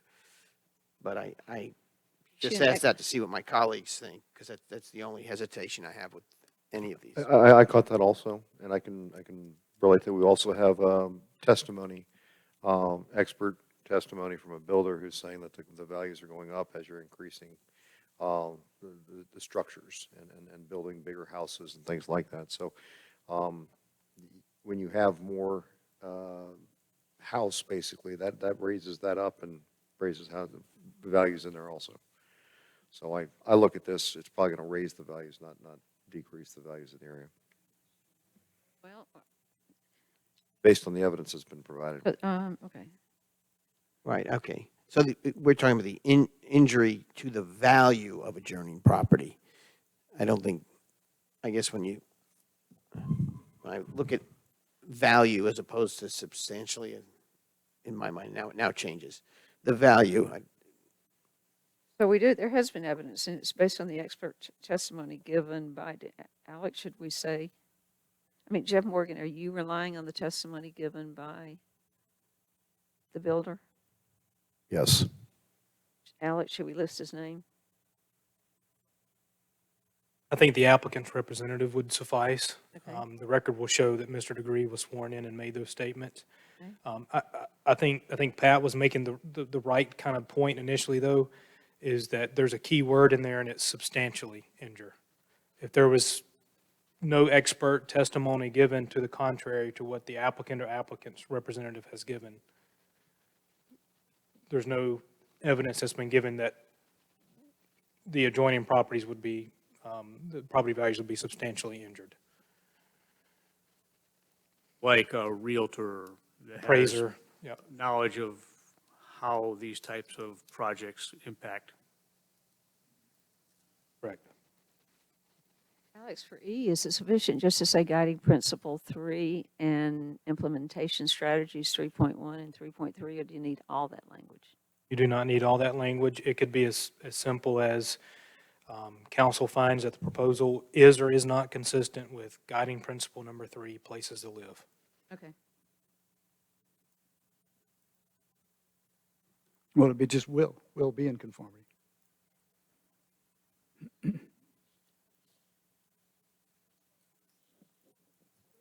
So going down each of these again, the action words are, in A would be meets, in B it would be is, in C it will be will not, in D it's will not, and E is will. Agreed? And the language as proposed. All right. At the very bottom, So have been met.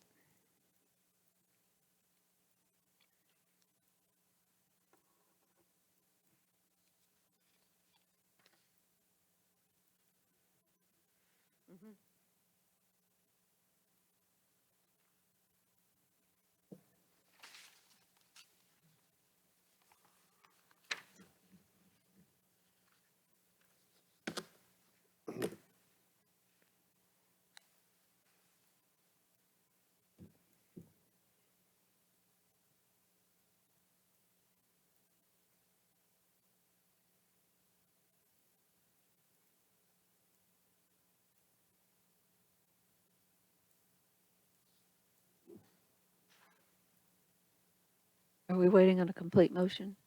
I'm waiting for the scribes to be finished. And I'm happy to, I'll read from anybody's, or if Alex would, if he feels he's able to read all of that, we'll make the motion. I can read it if it's legible. And Jeff Sanborn done the same. I think it needs to come from us. Sorry? Isn't that supposed to come from us? Yeah. So it's on there, so we're looking at, consider the motion on there. Looking at the proposed special use meets all required conditions and specifications, based on the staff has reviewed the material, and You determined. have to go up one. I move to approve the requested special. Well, we're not doing the motion yet. Oh, I thought we were. He wanted to hear all the stuff on there, from what I'm saying. No, we can go right to a motion to vote. Okay, are we supposed to stay in this hearing to do that, or are we supposed We to leave can, here? yes. Okay, so we can There's stay no in there, reason okay. not to, yeah. All right, so I move to approve the requested special use permit for an accessory dwelling at 15 McDonald Road, and adopt the following findings of fact. The proposed special use meets all required conditions and specifications, and that staff has reviewed the material and determined that the proposed ADU meets all applicable requirements of R30 zoning district. B, the proposed special use is in harmony with the area or compatible with the neighborhood, and that no evidence to the contrary has been presented, and also that it is similar to the surrounding residences in the area. C, the proposed special use will not materially endanger public health or safety, and that there is no evidence to the contrary that it would endanger public safety, and also that the structure will be built following North Carolina Building Code. D, the proposed special use will not substantially injure the value of adjoining property or be a public necessity. There's no evidence to support to the contrary. And this is also based on expert testimony from the builder, Mr. Degree, that it would actually probably enhance property values. E, the proposed special use will be in conformity with the Village of Pinehurst Comprehensive Long-Range Plan, in that guiding principle number 3 on place to live in page 118 is followed. So Village Council finds that each of the standards of review have been met based on the evidence submitted into the record and testimony given. That's the motion. Second. That's a motion by Jeff Morgan, second by Lydia Bosch. All in favor, say aye. Aye. Any opposed? There are none. The motion carries unanimously. Thank you all for your patience. Appreciate Thank you. your work. I move to Go ahead. adjourn public hearing number 2 and reenter a regular meeting. There's a motion to move Second. from the public hearing back to the regular meeting, seconded by Jeff Morgan, seconded by Pat Pizzella. All in favor, say aye. Aye. Aye. We're back in our regular meeting. Would you like a 5-minute break? Let's Rest just make 5 it minutes, 5 yep. and come right back at 5 minutes to 8 o'clock.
Let's restart the regular meeting. We'll move to item number 13, which is a presentation on the Parks and Recreation Master Plan. Mr. Sanborn, Wagner, among others. All right, well, while Mark and Jennifer are making their way to the table, I'll just remind everybody that this has been quite a long process, and Jennifer, I think last talked to you in August, if I recall correctly. And we were able to give Jennifer and their team some good feedback on things that we might be able to do to improve the plan and a bunch of questions they might address. And they've since considered all of that feedback and have come back with what we hope to be the final revision of this plan and for potential adoption. Jeff? I'd like to thank Alex for making my last council meeting be a very lengthy one. That's great. So, as we mentioned, we're here tonight, hopefully, to seek adoption for the update to the Parks and Recreation Comprehensive Master Plan. We met with council back in August, I believe it was, and we heard some comments and suggestions that you had at that time based on the plan that we presented. Jennifer has gone back and provided responses and updates to the plan according to your comments and suggestions, which we've provided to you today. And they have also, staff asked them to provide a comprehensive cost analysis of the top 5 recommendations that are in the plan. So they have prepared that for us as well, and that is now a part of the recommendations section. You will see those top 5 highest rated projects. Each one of those has a pretty detailed cost analysis. That is based on today's dollars, I believe is what Jen provided, but there is also a line item that is in there for each project that has a 12-month impact if you were to wait 12 months on implementing any of those projects. As I mentioned in my memo, we are simply seeking adoption of the plan tonight. There is no dollars attached to this plan. We would like to see the plan adopted. Once that's done, then it will be up to staff to present recommendations for specific projects and funding for that as part of the annual SOP process. The first opportunity for that would be at the retreat in December, if something rises to the top that we feel it's something that we want to address.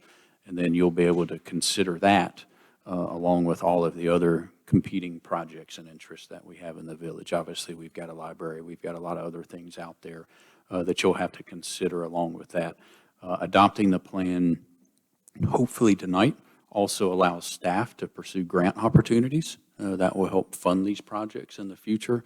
We have to have a master plan that has been adopted within the last 10 years in order for us to qualify for certain aspects of grant funding that is out there available to us, specifically the Parks and Recreation Trust Fund and Land and Water Conservation Fund. Each of those have $500,000 threshold, I believe. Is that correct, Jen? That is. So that's why we're here tonight. I'm going to turn it over to Jennifer. She's got just a few slides, I think, to go through for you tonight, and then we'll be happy to answer any questions you have. Sounds good. Thank you, Mark. And I want to also thank members of council for their very thoughtful and thorough review of this plan and helpful feedback, which has been incorporated, as I will go over.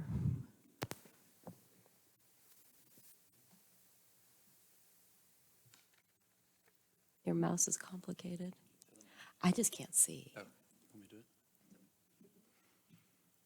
Okay, so this first slide, I've indicated where y'all's, where revisions have been made throughout the plan based on your findings.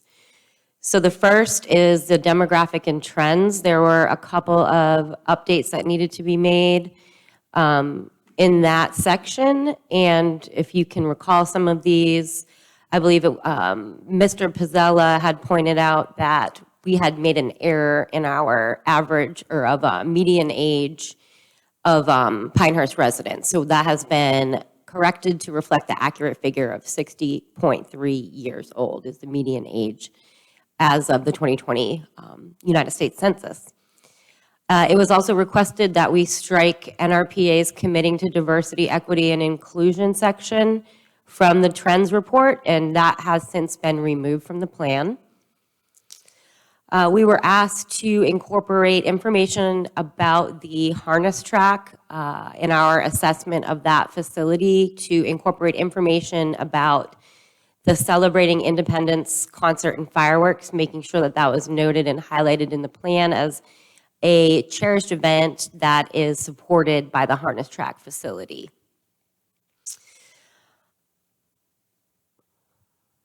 There was also some confusion in our programming analysis with regard to a cross-reference of folks' responses to the statistically valid survey, cross-referencing desire to participate and unmet needs. On our side, we agreed with the opinion of council that that was confusing and not necessarily very helpful information, so that has since been struck. I have corrected the spelling of Olmsted to its correct spelling without an A. And lastly, our recommendations section, it was requested by council that we change the name of that chapter from recommendations to recommendations for consideration, and that has been done.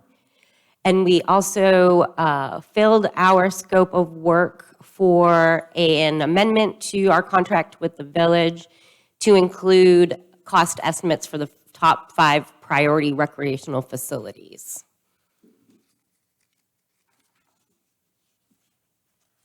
And just a refresher on what we talked about back in August in terms of how we determined our recommendations. It was kind of a 3-tiered perspective. We first looked at community needs, and that was determined through community engagement, looking, kind of focusing in on the scientific survey because it is statistically valid and opinions representative of Pinehurst residents. We also looked at our guiding principles, which were also derived from community engagement and interaction with elected leaders and stakeholders. And with these two, we developed our goals and action items, which council has previously reviewed.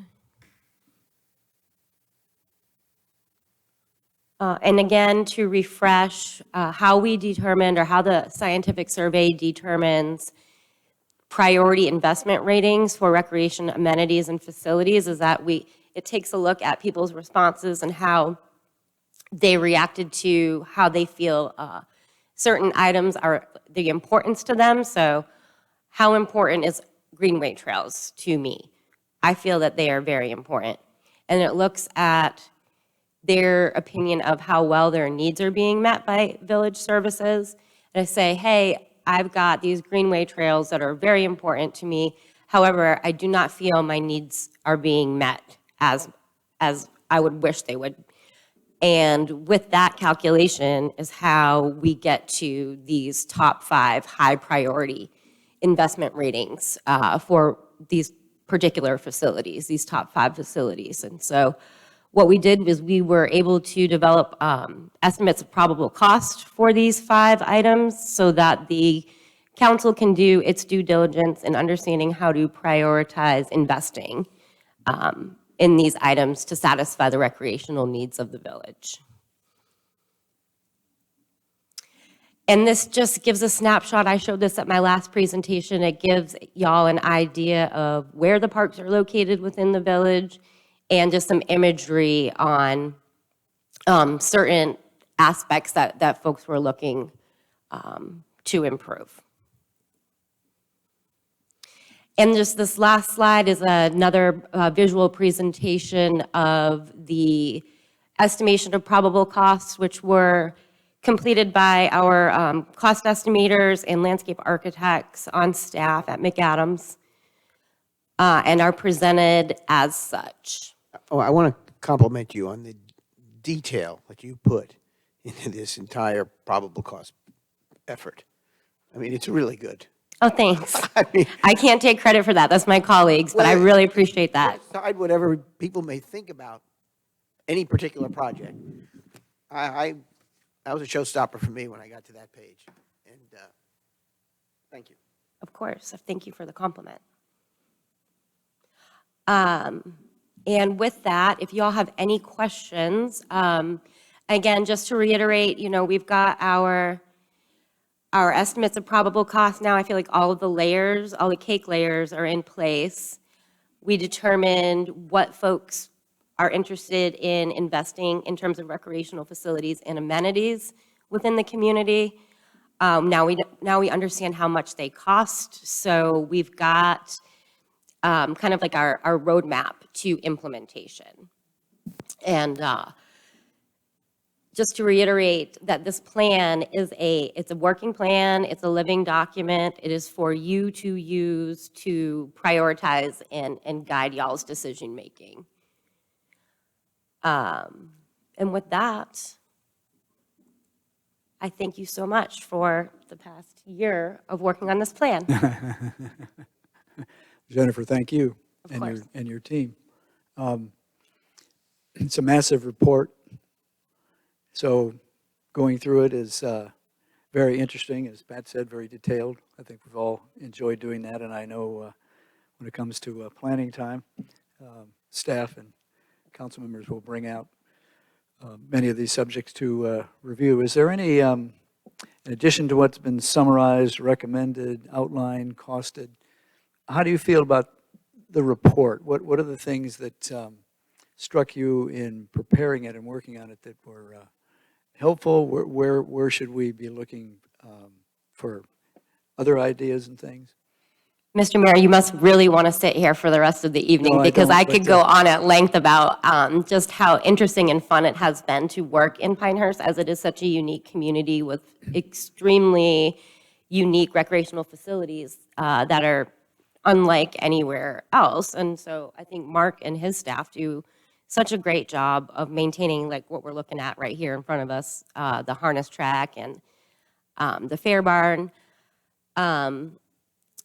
So I guess overall, I really, what stood out to me was kind of uncovering the guiding principles of this plan, and how there are some that align that seem obvious, like health and wellness, but then there are others that are kind of like a call to action, making sure that, you kind of do right by the folks that live here and do right by the folks who are elected to lead, in terms of just carrying on that legacy of leisure, and that the philosophy of Olmsted, who created this place and had a vision of recreation for all. So that really is kind of like a big picture takeaway for me, and I appreciate you asking that question. So that it does come back to Mr. Olmsted in many ways, as you said. I think That's so. very interesting. I find that helpful, yeah. Yes. Yeah. And this has all been kind of testament to that and as a democratic process. So. Mark, how about you? Any thoughts on this work of art and artistry that's you're leaving behind? I appreciate all the work that Jennifer and her team has put into this, and also my staff who's worked hard on this over the last year. We had a lot of people. I've got Dave White and Nicole Bimbo are both here tonight, so I appreciate them being here. They were a big part of this process and kind of a driving force behind this from a staff perspective. I had them kind of lead this plan update for our department. I'm just here at the end to, look pretty, I guess, and smile and take credit for this, but they did a lot of the heavy lifting on this, and I appreciate that. I would certainly love for this plan to be adopted tonight at my last meeting. It's something we've worked hard on. It's something that we need so that we can move forward with planning for the future. And I think there's a lot of good things in this plan. You look at the top 5, and a lot of those are things we're already doing. You look at, what else is on that list. There was a lot of other competing interests in Parks and Recreation, let alone throughout the village. So, you're going to keep hearing about pickleball for years to come. So you're going to have to do something about that at some point. We need more courts. So I say that as a converted new pickleball player myself. I would I would like to have this adopted so that we know moving forward that the department's in good shape for the future, that we've identified what is on the horizon, what's necessary for us to continue being a great department. And I think that's something that we are. I think we have a great staff here. And I appreciate all the kind words that y'all said earlier tonight. I do appreciate that. I've never been one who sought out attention and that kind of thing. It's more about, it's not why we get into this business, you know. We want to do things for the community. We're passionate about our jobs, and, you know, this is a continuation of that, I think, and I would love to see this plan adopted. I know that's the fourth time I've said that, but there's a purpose behind that. Thanks. But I would love to see this plan implemented, most importantly. Don't wait 10 years before we fund this. You know, we have a lot of action items in here. I'm well aware of the competing needs, but, you know, you don't have to take the biggest piece of the pie. There's some low-hanging fruit here, and I think that's what we need to look at, so. Thank you, Mark. I think we'll deal with that in a few seconds here. I was struck by the fact that so many of the top, even the top five, but all through the hierarchy of people's wants and needs was health-driven and being outdoors and using our trails and all that. I was very impressed with that, and a marker for the future. Any other questions of Jennifer or Mark Wagner tonight on this subject? I do. Patrick? Thank you. I read it thoroughly. All 263 pages? Come on. Well, it was very easy because I could compare it to the last one. And Well, yeah, all we the went through it corrective action you took made it even easier. But a couple of things, some of these are just little factoids, and a typo or two I found in here that confused me, and then I realized it was a typo. Where do I go? Chapter 1, page 4. I may have mentioned this before. Here we describe the village's size as 14.9 square miles. I always thought we were 17 square miles. No, and that was dealt with. That you looked into that, and I think Yeah, or a 14.9 square mile? 14 point something, yeah. I'm on chapter 1, page 4. Yeah, I believe while Jen's looking at that, from what I recall, the plan states 14.9 includes, I believe, 14.3 landmass, 0.6 of water bodies, I believe, Yes. but that came directly from GIS. I know the larger number, the 17.1, was a unsourced That's good enough for me. Wikipedia. So, My source is Wikipedia, so I will just, yeah, I'll confess to that. I would certainly go with the GIS measurements. I would do that too. By the way, I saw how you sort of reduced a lot of the verbiage on ESRI. You condensed it, and I appreciate that. The average annual growth, we compare ourselves to the state and to the United States, of course. But we don't compare ourselves to our neighboring communities. When I say neighboring ones, the Tri-City area, Aberdeen and Southern Pines. Is it useful to do that, or does it not matter? It's just an issue I raise because that's something folks will say, hey, what do they have in Southern Pines? What do they have in Aberdeen? Yeah, I think it's useful. I know from Jen's response to that that was not in the scope of the plan. That's one reason why it's not addressed specifically in here. The village does compare itself to Southern Pines, Aberdeen, in terms of a lot of our performance measures. I accept, not in the scope. Thank you. Okay. Thanks for you corrected the 60.3. This is a statistic that always caught me, that 19.6% of households in Pinehurst would be classified as low income based on the Pew Research metric. I thought that was a high number. I don't know I know who Pew is and Pew Research is. I don't know why it would be their metric rather than the United States Census Bureau or the Bureau of Labor Statistics. 20% be classified as low income. I think that would surprise a lot of people in Pinehurst, but I could be wrong. That's chapter 1, page 12. I wonder if some of that has to do with the fact that we are a retirement community. And a lot of our retirement community may have substantial assets in savings, retirement savings, but their only income might be Social Security. I'll defer. Okay, income as opposed to 12. All right. Nope, that was fine. Fine. Let me see where I got to something here.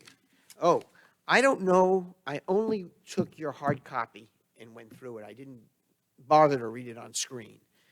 And maybe it was what was printed out, but chapter 2, page 8, pages 9, 10, 11, and 12 are missing from what, I don't know if they're in yours, Lydia? Are they in yours? Okay. Where's that, Pat? Chapter 2, pages 9 through 12 are literally missing. But Shannon printed for me. and This is it's what in here. what was in my inbox also. So I'm not, if there exists, that's fine, because Exists. They're in my Printed copy. for mine. okay. Yeah. It must be because that answers We my just other. didn't want you to see those pages, Pat. Well, I should have went back. Actually, I'll tell you what. Testing you. I did go back and look at it, and they were good pages because they had pictures of Tufts Park and all that. All right, it's good to know. It means you covered it. Chapter 2, page 46. The second paragraph begins with the lowercase he analysis. I think that should be the. Yeah, page 46, chapter 2. You see that? Oh, the analysis. Okay, so you just, if it's going to be a final report, might be useful. Nope, I'm fine. That on was the one thing we hid in there for you to find, so I'm glad you found that. So. You give me something to read, I'm going to read it. I found that word I told you about. Oh, yeah, Lydia, I didn't talk about that in the slide, but all of the. Oh, no. Yeah. I want to compliment you on retaining those great pictures on chapter 3, page 21. Noted. Okay, thank you very much there, and page 3, chapter 21. Let me see what else I got. No, that's fine. I like the cost estimates. That was all I had. Like I say, you captured the few things I had been interested in, and I'm still not a unmet needs guy on that, the way that's looked at, but it's neither here nor there.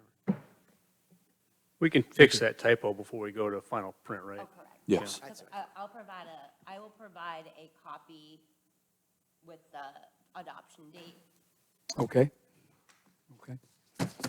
And with respect to an adoption date, are there any other questions? I would love to make the motion. Is there a motion then motion 13, to adopt this plan? I would be honored to move to Approval. adopt the, I'd be honored to move, to adopt the 2023 Village of Pinehurst Parks and Recreation Comprehensive Master Plan with the effective date of October 24th, 2023. That's a motion by Lydia Bosch, and is there a second? Second. Second. Second by Jeff Morgan. All in favor, say aye. Aye. Any opposed? None? Motion carries. The plan is adopted on October 24th, 2023. Congratulations. Thank you. We appreciate that. And it's been an honor and a pleasure to work here Or next week. for the last 27 years. Now, Jeff, I'm not coming to work tomorrow. I'm done. So. Gotta come back to your party. Neither is Jeff, so don't worry. Yeah, I got to make it to the party this week. So, yeah, I'll be here. What tea time do we have, Mark? I don't have one until Saturday. Oh, So, we've got a human resources department that says I can't take time off. So I've got to I wait till got the that. weekends to play golf now. So All I right. say that because she's in the room. So. We'll move on to item number 14, which is the risk management report. All right. And thanks to the other staff for being here, Mark, tonight. While Jeff is moving up here, I think you all may recall, every year about this time, Jeff engages you in a conversation about the findings of our risk management committee and recommendations with regard to our employee health benefits, our workman's compensation plan, and our business insurance requirements.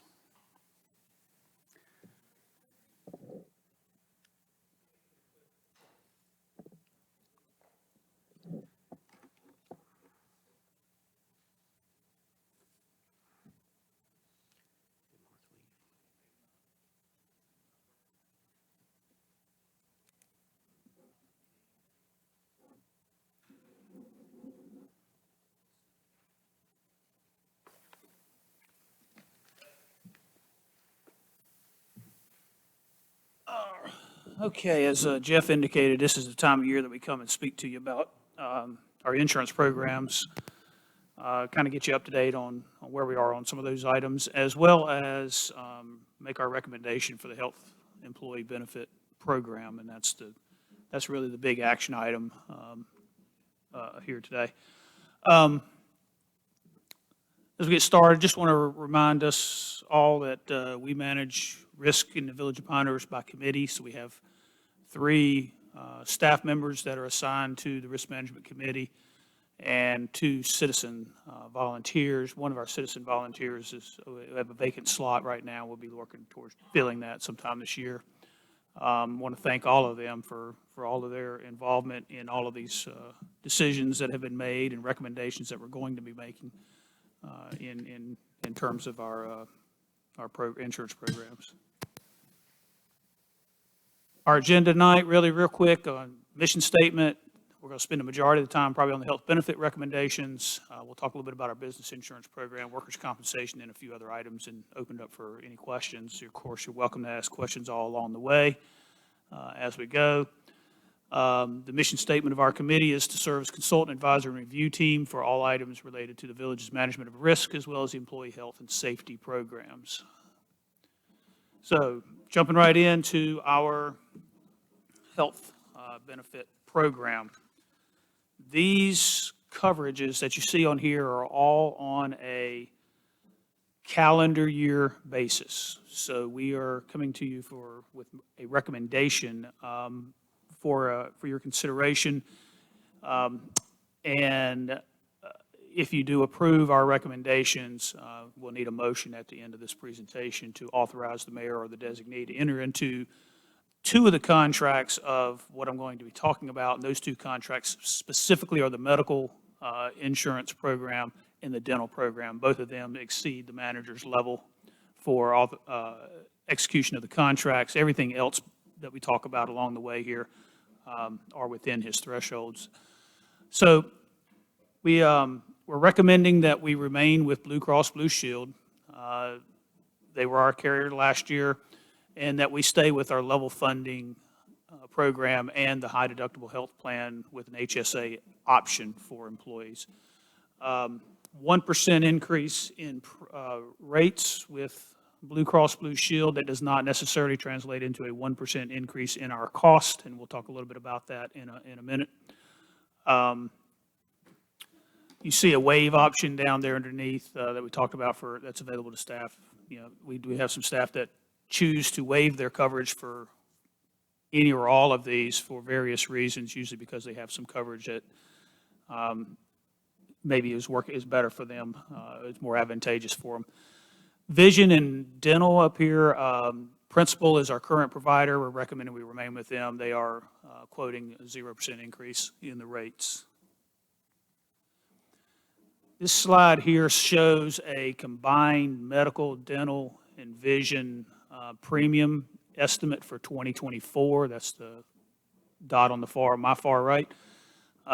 You can see that there's a 4.1% estimated increase over our calendar year 2023 projection. As I told you, there was a 1% increase in the rate.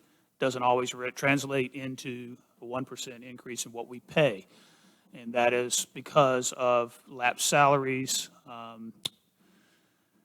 openings throughout the year, all of those things that the premium is based on, which basically is just the number of people, right? So we do have 2 additional headcount this year that plays into this. We have the 1% increase that plays into this, and we had a differential between a incentive credit last year for making the switch, transition credit, where Blue Cross Blue Shield gave us $75,000 refund credit, I should say, towards our premium.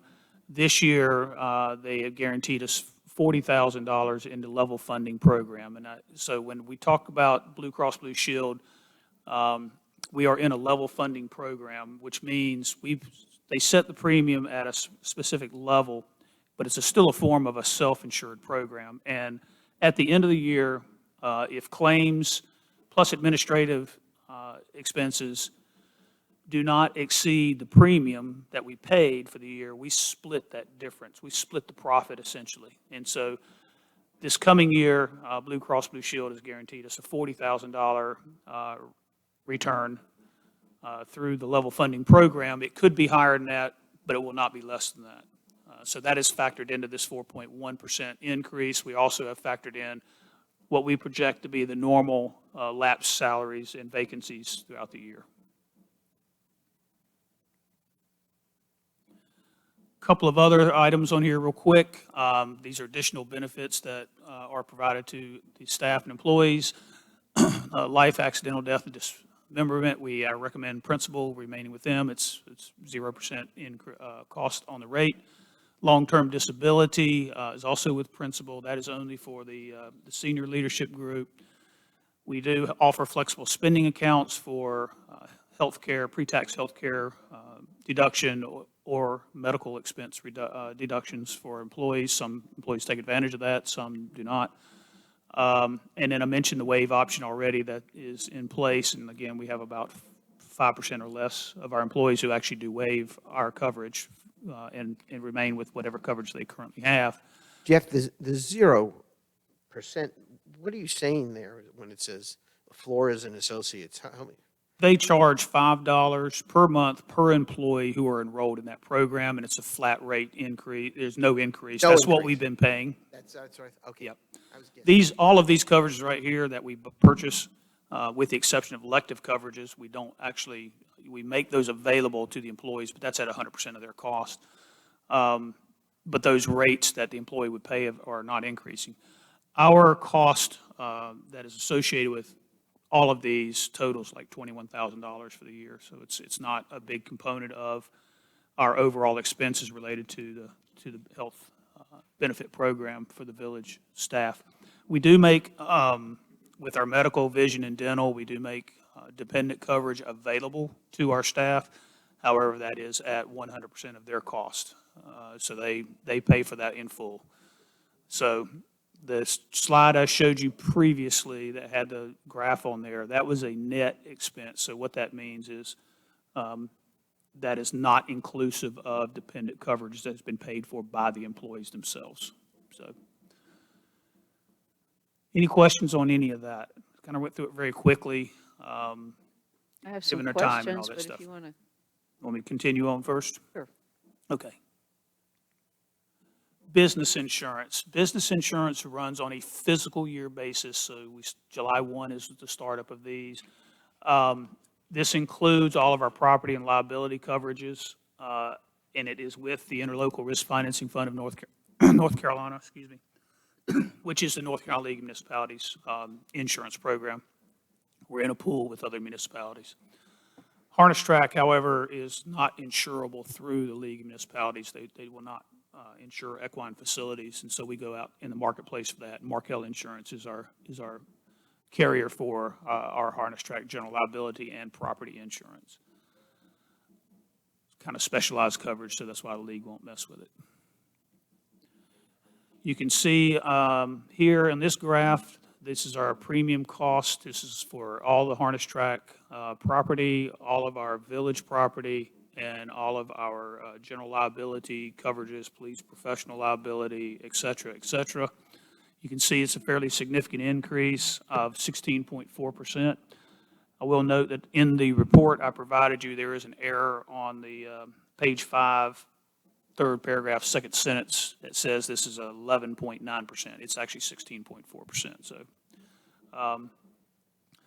the premium is based on a 5-year experience modifier and value of all real and personal property owned by the village.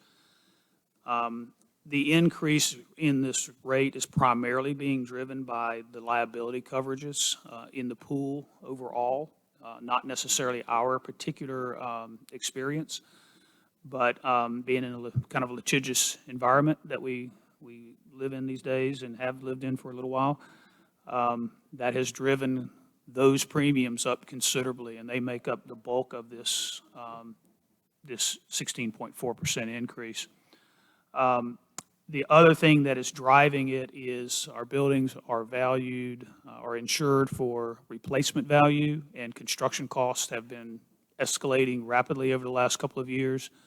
Our values were up about 10% this past year, and so that's also factoring into that 16.4% increase. Overall, we insure close to $48 million worth of property, and this year, coming up this spring, we'll be going back into the marketplace and testing the market and seeing if we can find potentially a better arrangement than through the league.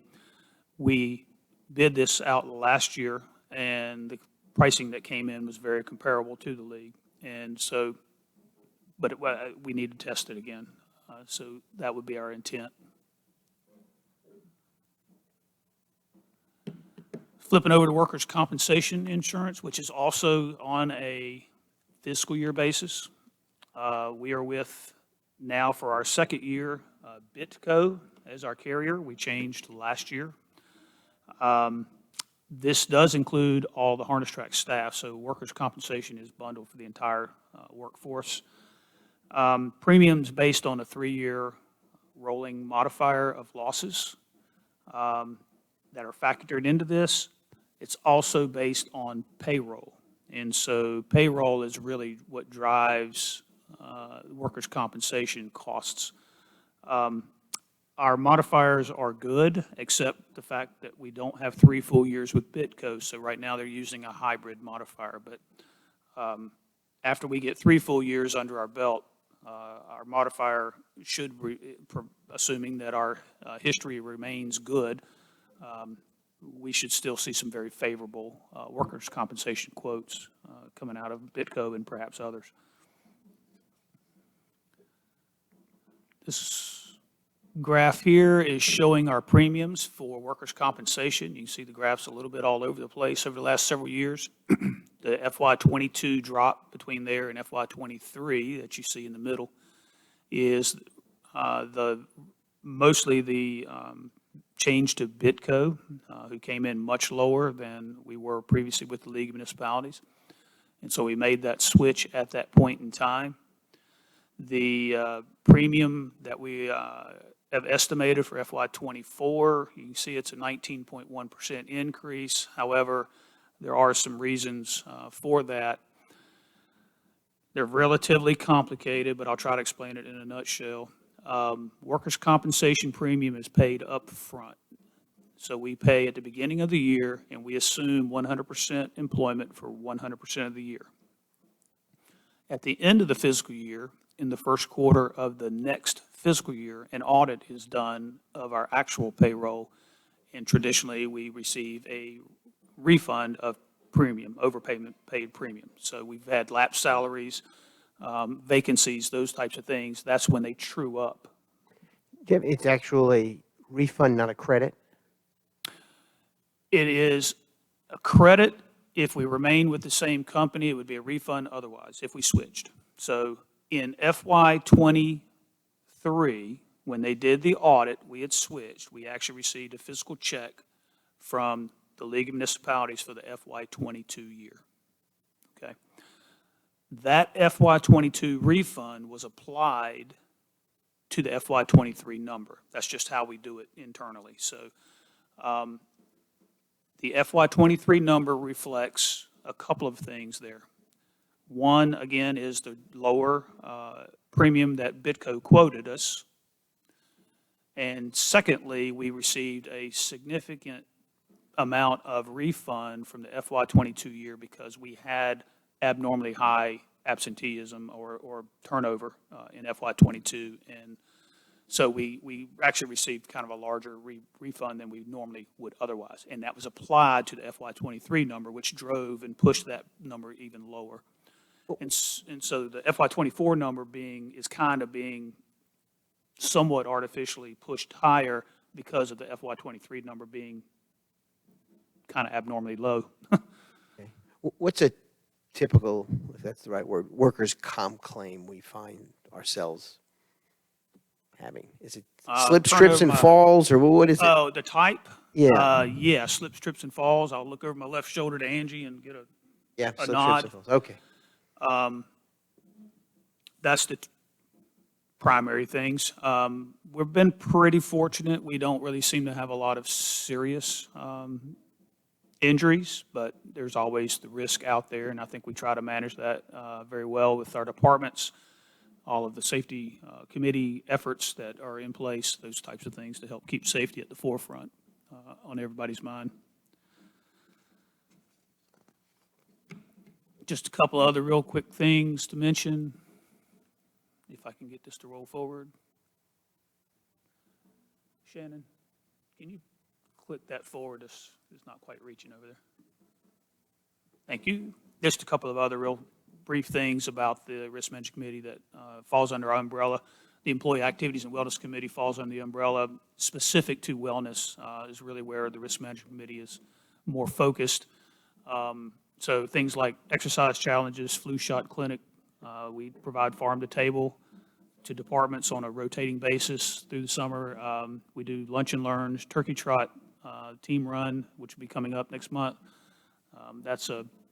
We're provided with a certain number of free entries that we use, allow employees to participate in.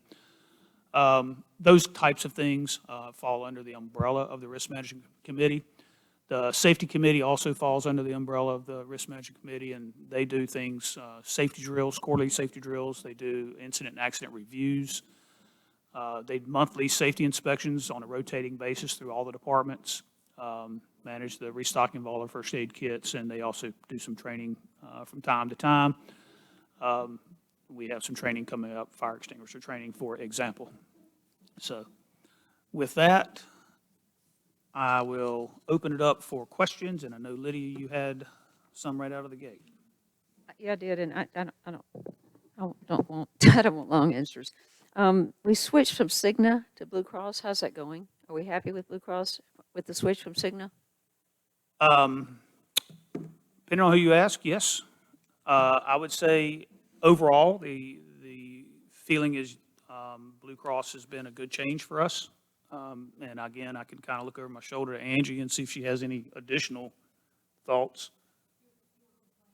Fewer complaints overall with Blue Cross Blue Shield than what we've had in past with Cigna. Obviously, Blue Cross Blue Shield has a much wider network. Well, not much wider. They have a wider network. Cigna's got a pretty good network too. But I think it's been a good move, and I think what's also been a really good move on the part of the village is doing the high deductible health plan with an HSA as an option, a health savings account as an option. We started that last year. We had about 19% of our employees take advantage of it. And I think out of those 19% of them or 100% of them are happy with it. Good. I would not be surprised to see us perhaps see some additional people jump into that now that it's kind of going to second year and they've heard good stories. It's working particularly well for those with family coverage. Typically, those premiums are very high, and their expenses really don't necessarily rise to that level on an annual basis. And so I think those with family coverage, and there's two of them sitting back here behind me, that'll both, I think, nod their head and said it's been a very good thing for them overall. One of the things that we do with the high deductible health plan, the premium is lower per employee, monthly premium. And that is because you're now in charge of your health care. Basically you become the good consumer because you're using your money. So the difference in premium between what we pay for the traditional PPO plan and the lower high deductible health plan, we take that difference and we put that into a health savings account for those employees who have signed up for that. Now, we don't front load it all at once.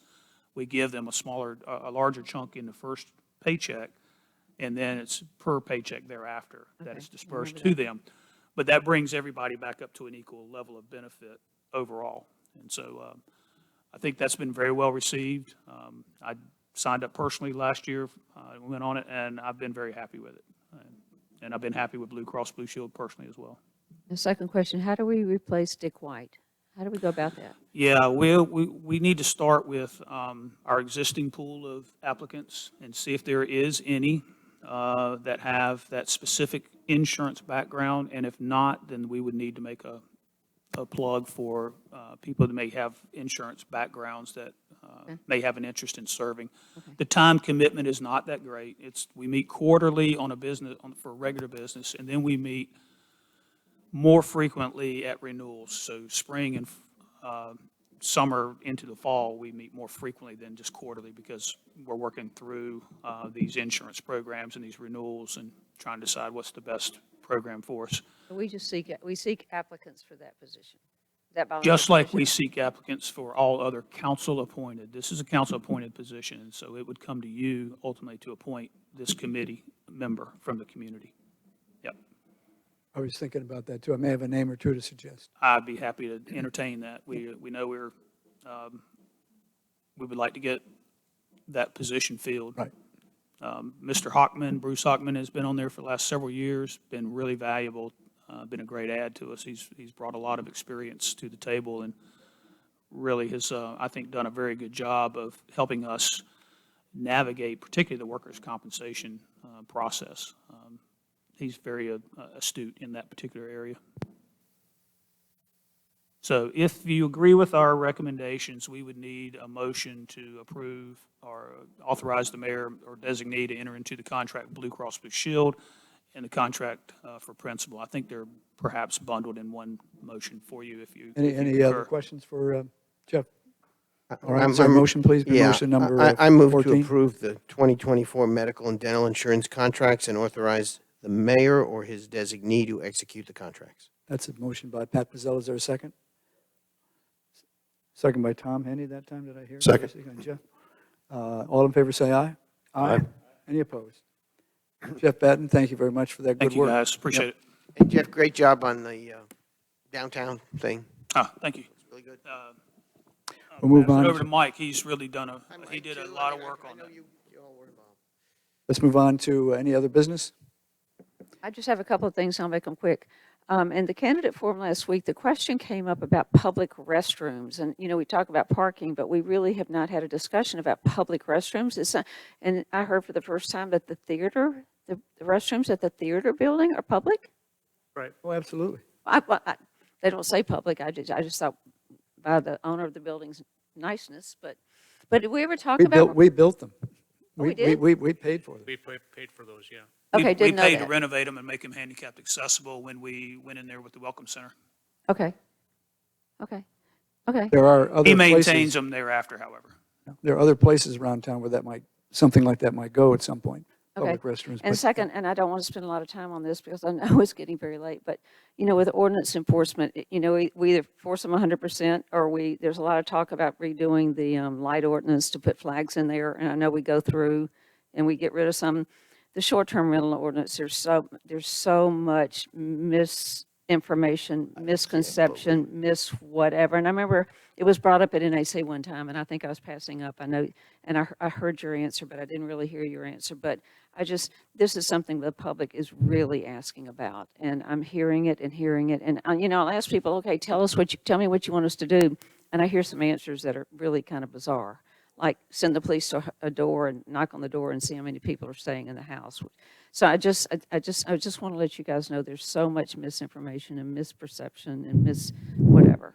But Jeff Sanborn and others at the November NAC meeting, right? We're going to make a presentation to the NAC about the whole process and what planning department's been Just put a doing on dent in that. that problem, but it's, Well, number one misunderstanding or misperception is that it's required to get an NCUC, and it's not. There's no, And so that's, there's not a so- requirement. I have heard no one say to me, am I required to do that? We've had applications for close to 300 people voluntarily came through. I Okay.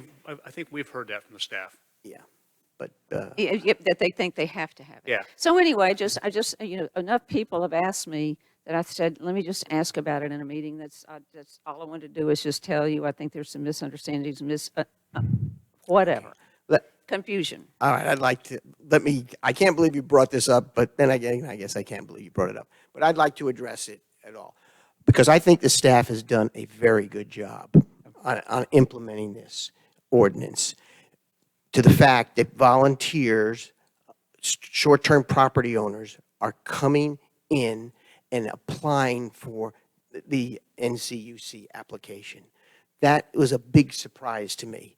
We didn't have a ad campaign, a radio campaign. People came down on their own and did this, which is a sign of faith in our village, in our ordinance, and in our staff. And they are processing these, and the applications will continually be accepted to October 27th, I believe, number one. Number two, we've identified, yes, a few problem properties, which is one of the reasons the NAC is looking forward to a presentation from the police chief and others. Widespread complaints about properties? No, I have not heard that. I can almost repeat from memory the half a dozen addresses that I hear about. Not a widespread group of them. I also think that that many of the people who, shall we say, were big complainers 2 years ago have now become very big advocates for the work our staff is doing. They are earning credit with the public to a large degree. We're living rather in two than being different criticized. universes, but. Pat, I think there's a Wait a minute. selection bias there also, in the sense of the group you're hearing from. All I heard from there, when Lydia was just saying that there's a lot of issues, yes, there are. I don't think we need to belabor this process, get into the conversation. I think that there is a lot on there, just like you're talking about the NAC coming in and being able to address it. It needs to, there needs to be They want more some stuff. clarification. Okay, that's all. I'm not saying we shouldn't address it. I'd like to address it. And it's good that we're going to have a meeting with the NAC with that. But I think some of this criticism is undermining the ability of the staff to do the job they're doing, which is building confidence in the public. We have a story to tell about how we've been successful on this. The number of, I get very, very few complaints, but I do get some, and I can tell you which properties they are. It's that misinformation, though, I think that is a key component Yeah, of we're what's talking undermining two the different staff, is things right because here. we wind up spinning our wheels on complaints that aren't really, they aren't, in the end, legitimate complaints. Right. Well, that's why we got to separate those. I'm totally in agreement So on that. the education piece is important. Big part, and NAC will help with that. Let's go on to other business. Any other business? I've got one other Let's piece of take care of business. that. There was a month or two ago, we talked about, we heard from some homeowners who live somewhere within the proximity to the Fair Barn about sometimes there was loud music coming on late at night, and weddings that went on too long. I don't know if it was anecdotal or if there was a lot to that. I wonder if there's anything new about that. Nothing terribly new. This is another situation where our police officers went out and responded and followed the procedures outlined in our municipal code for attempting to validate a noise complaint and could not validate the complaint on multiple occasions. Okay, thank you. Okay. Any other business? Hearing none. Let's go from comments from attendees. We have none. Motion to adjourn the regular meeting and move to the work session. I move to adjourn the regular meeting. That's a motion by Lydia Bosch. That's a Second. by Tom Henny. And we'll move to the work session right now. No break. We have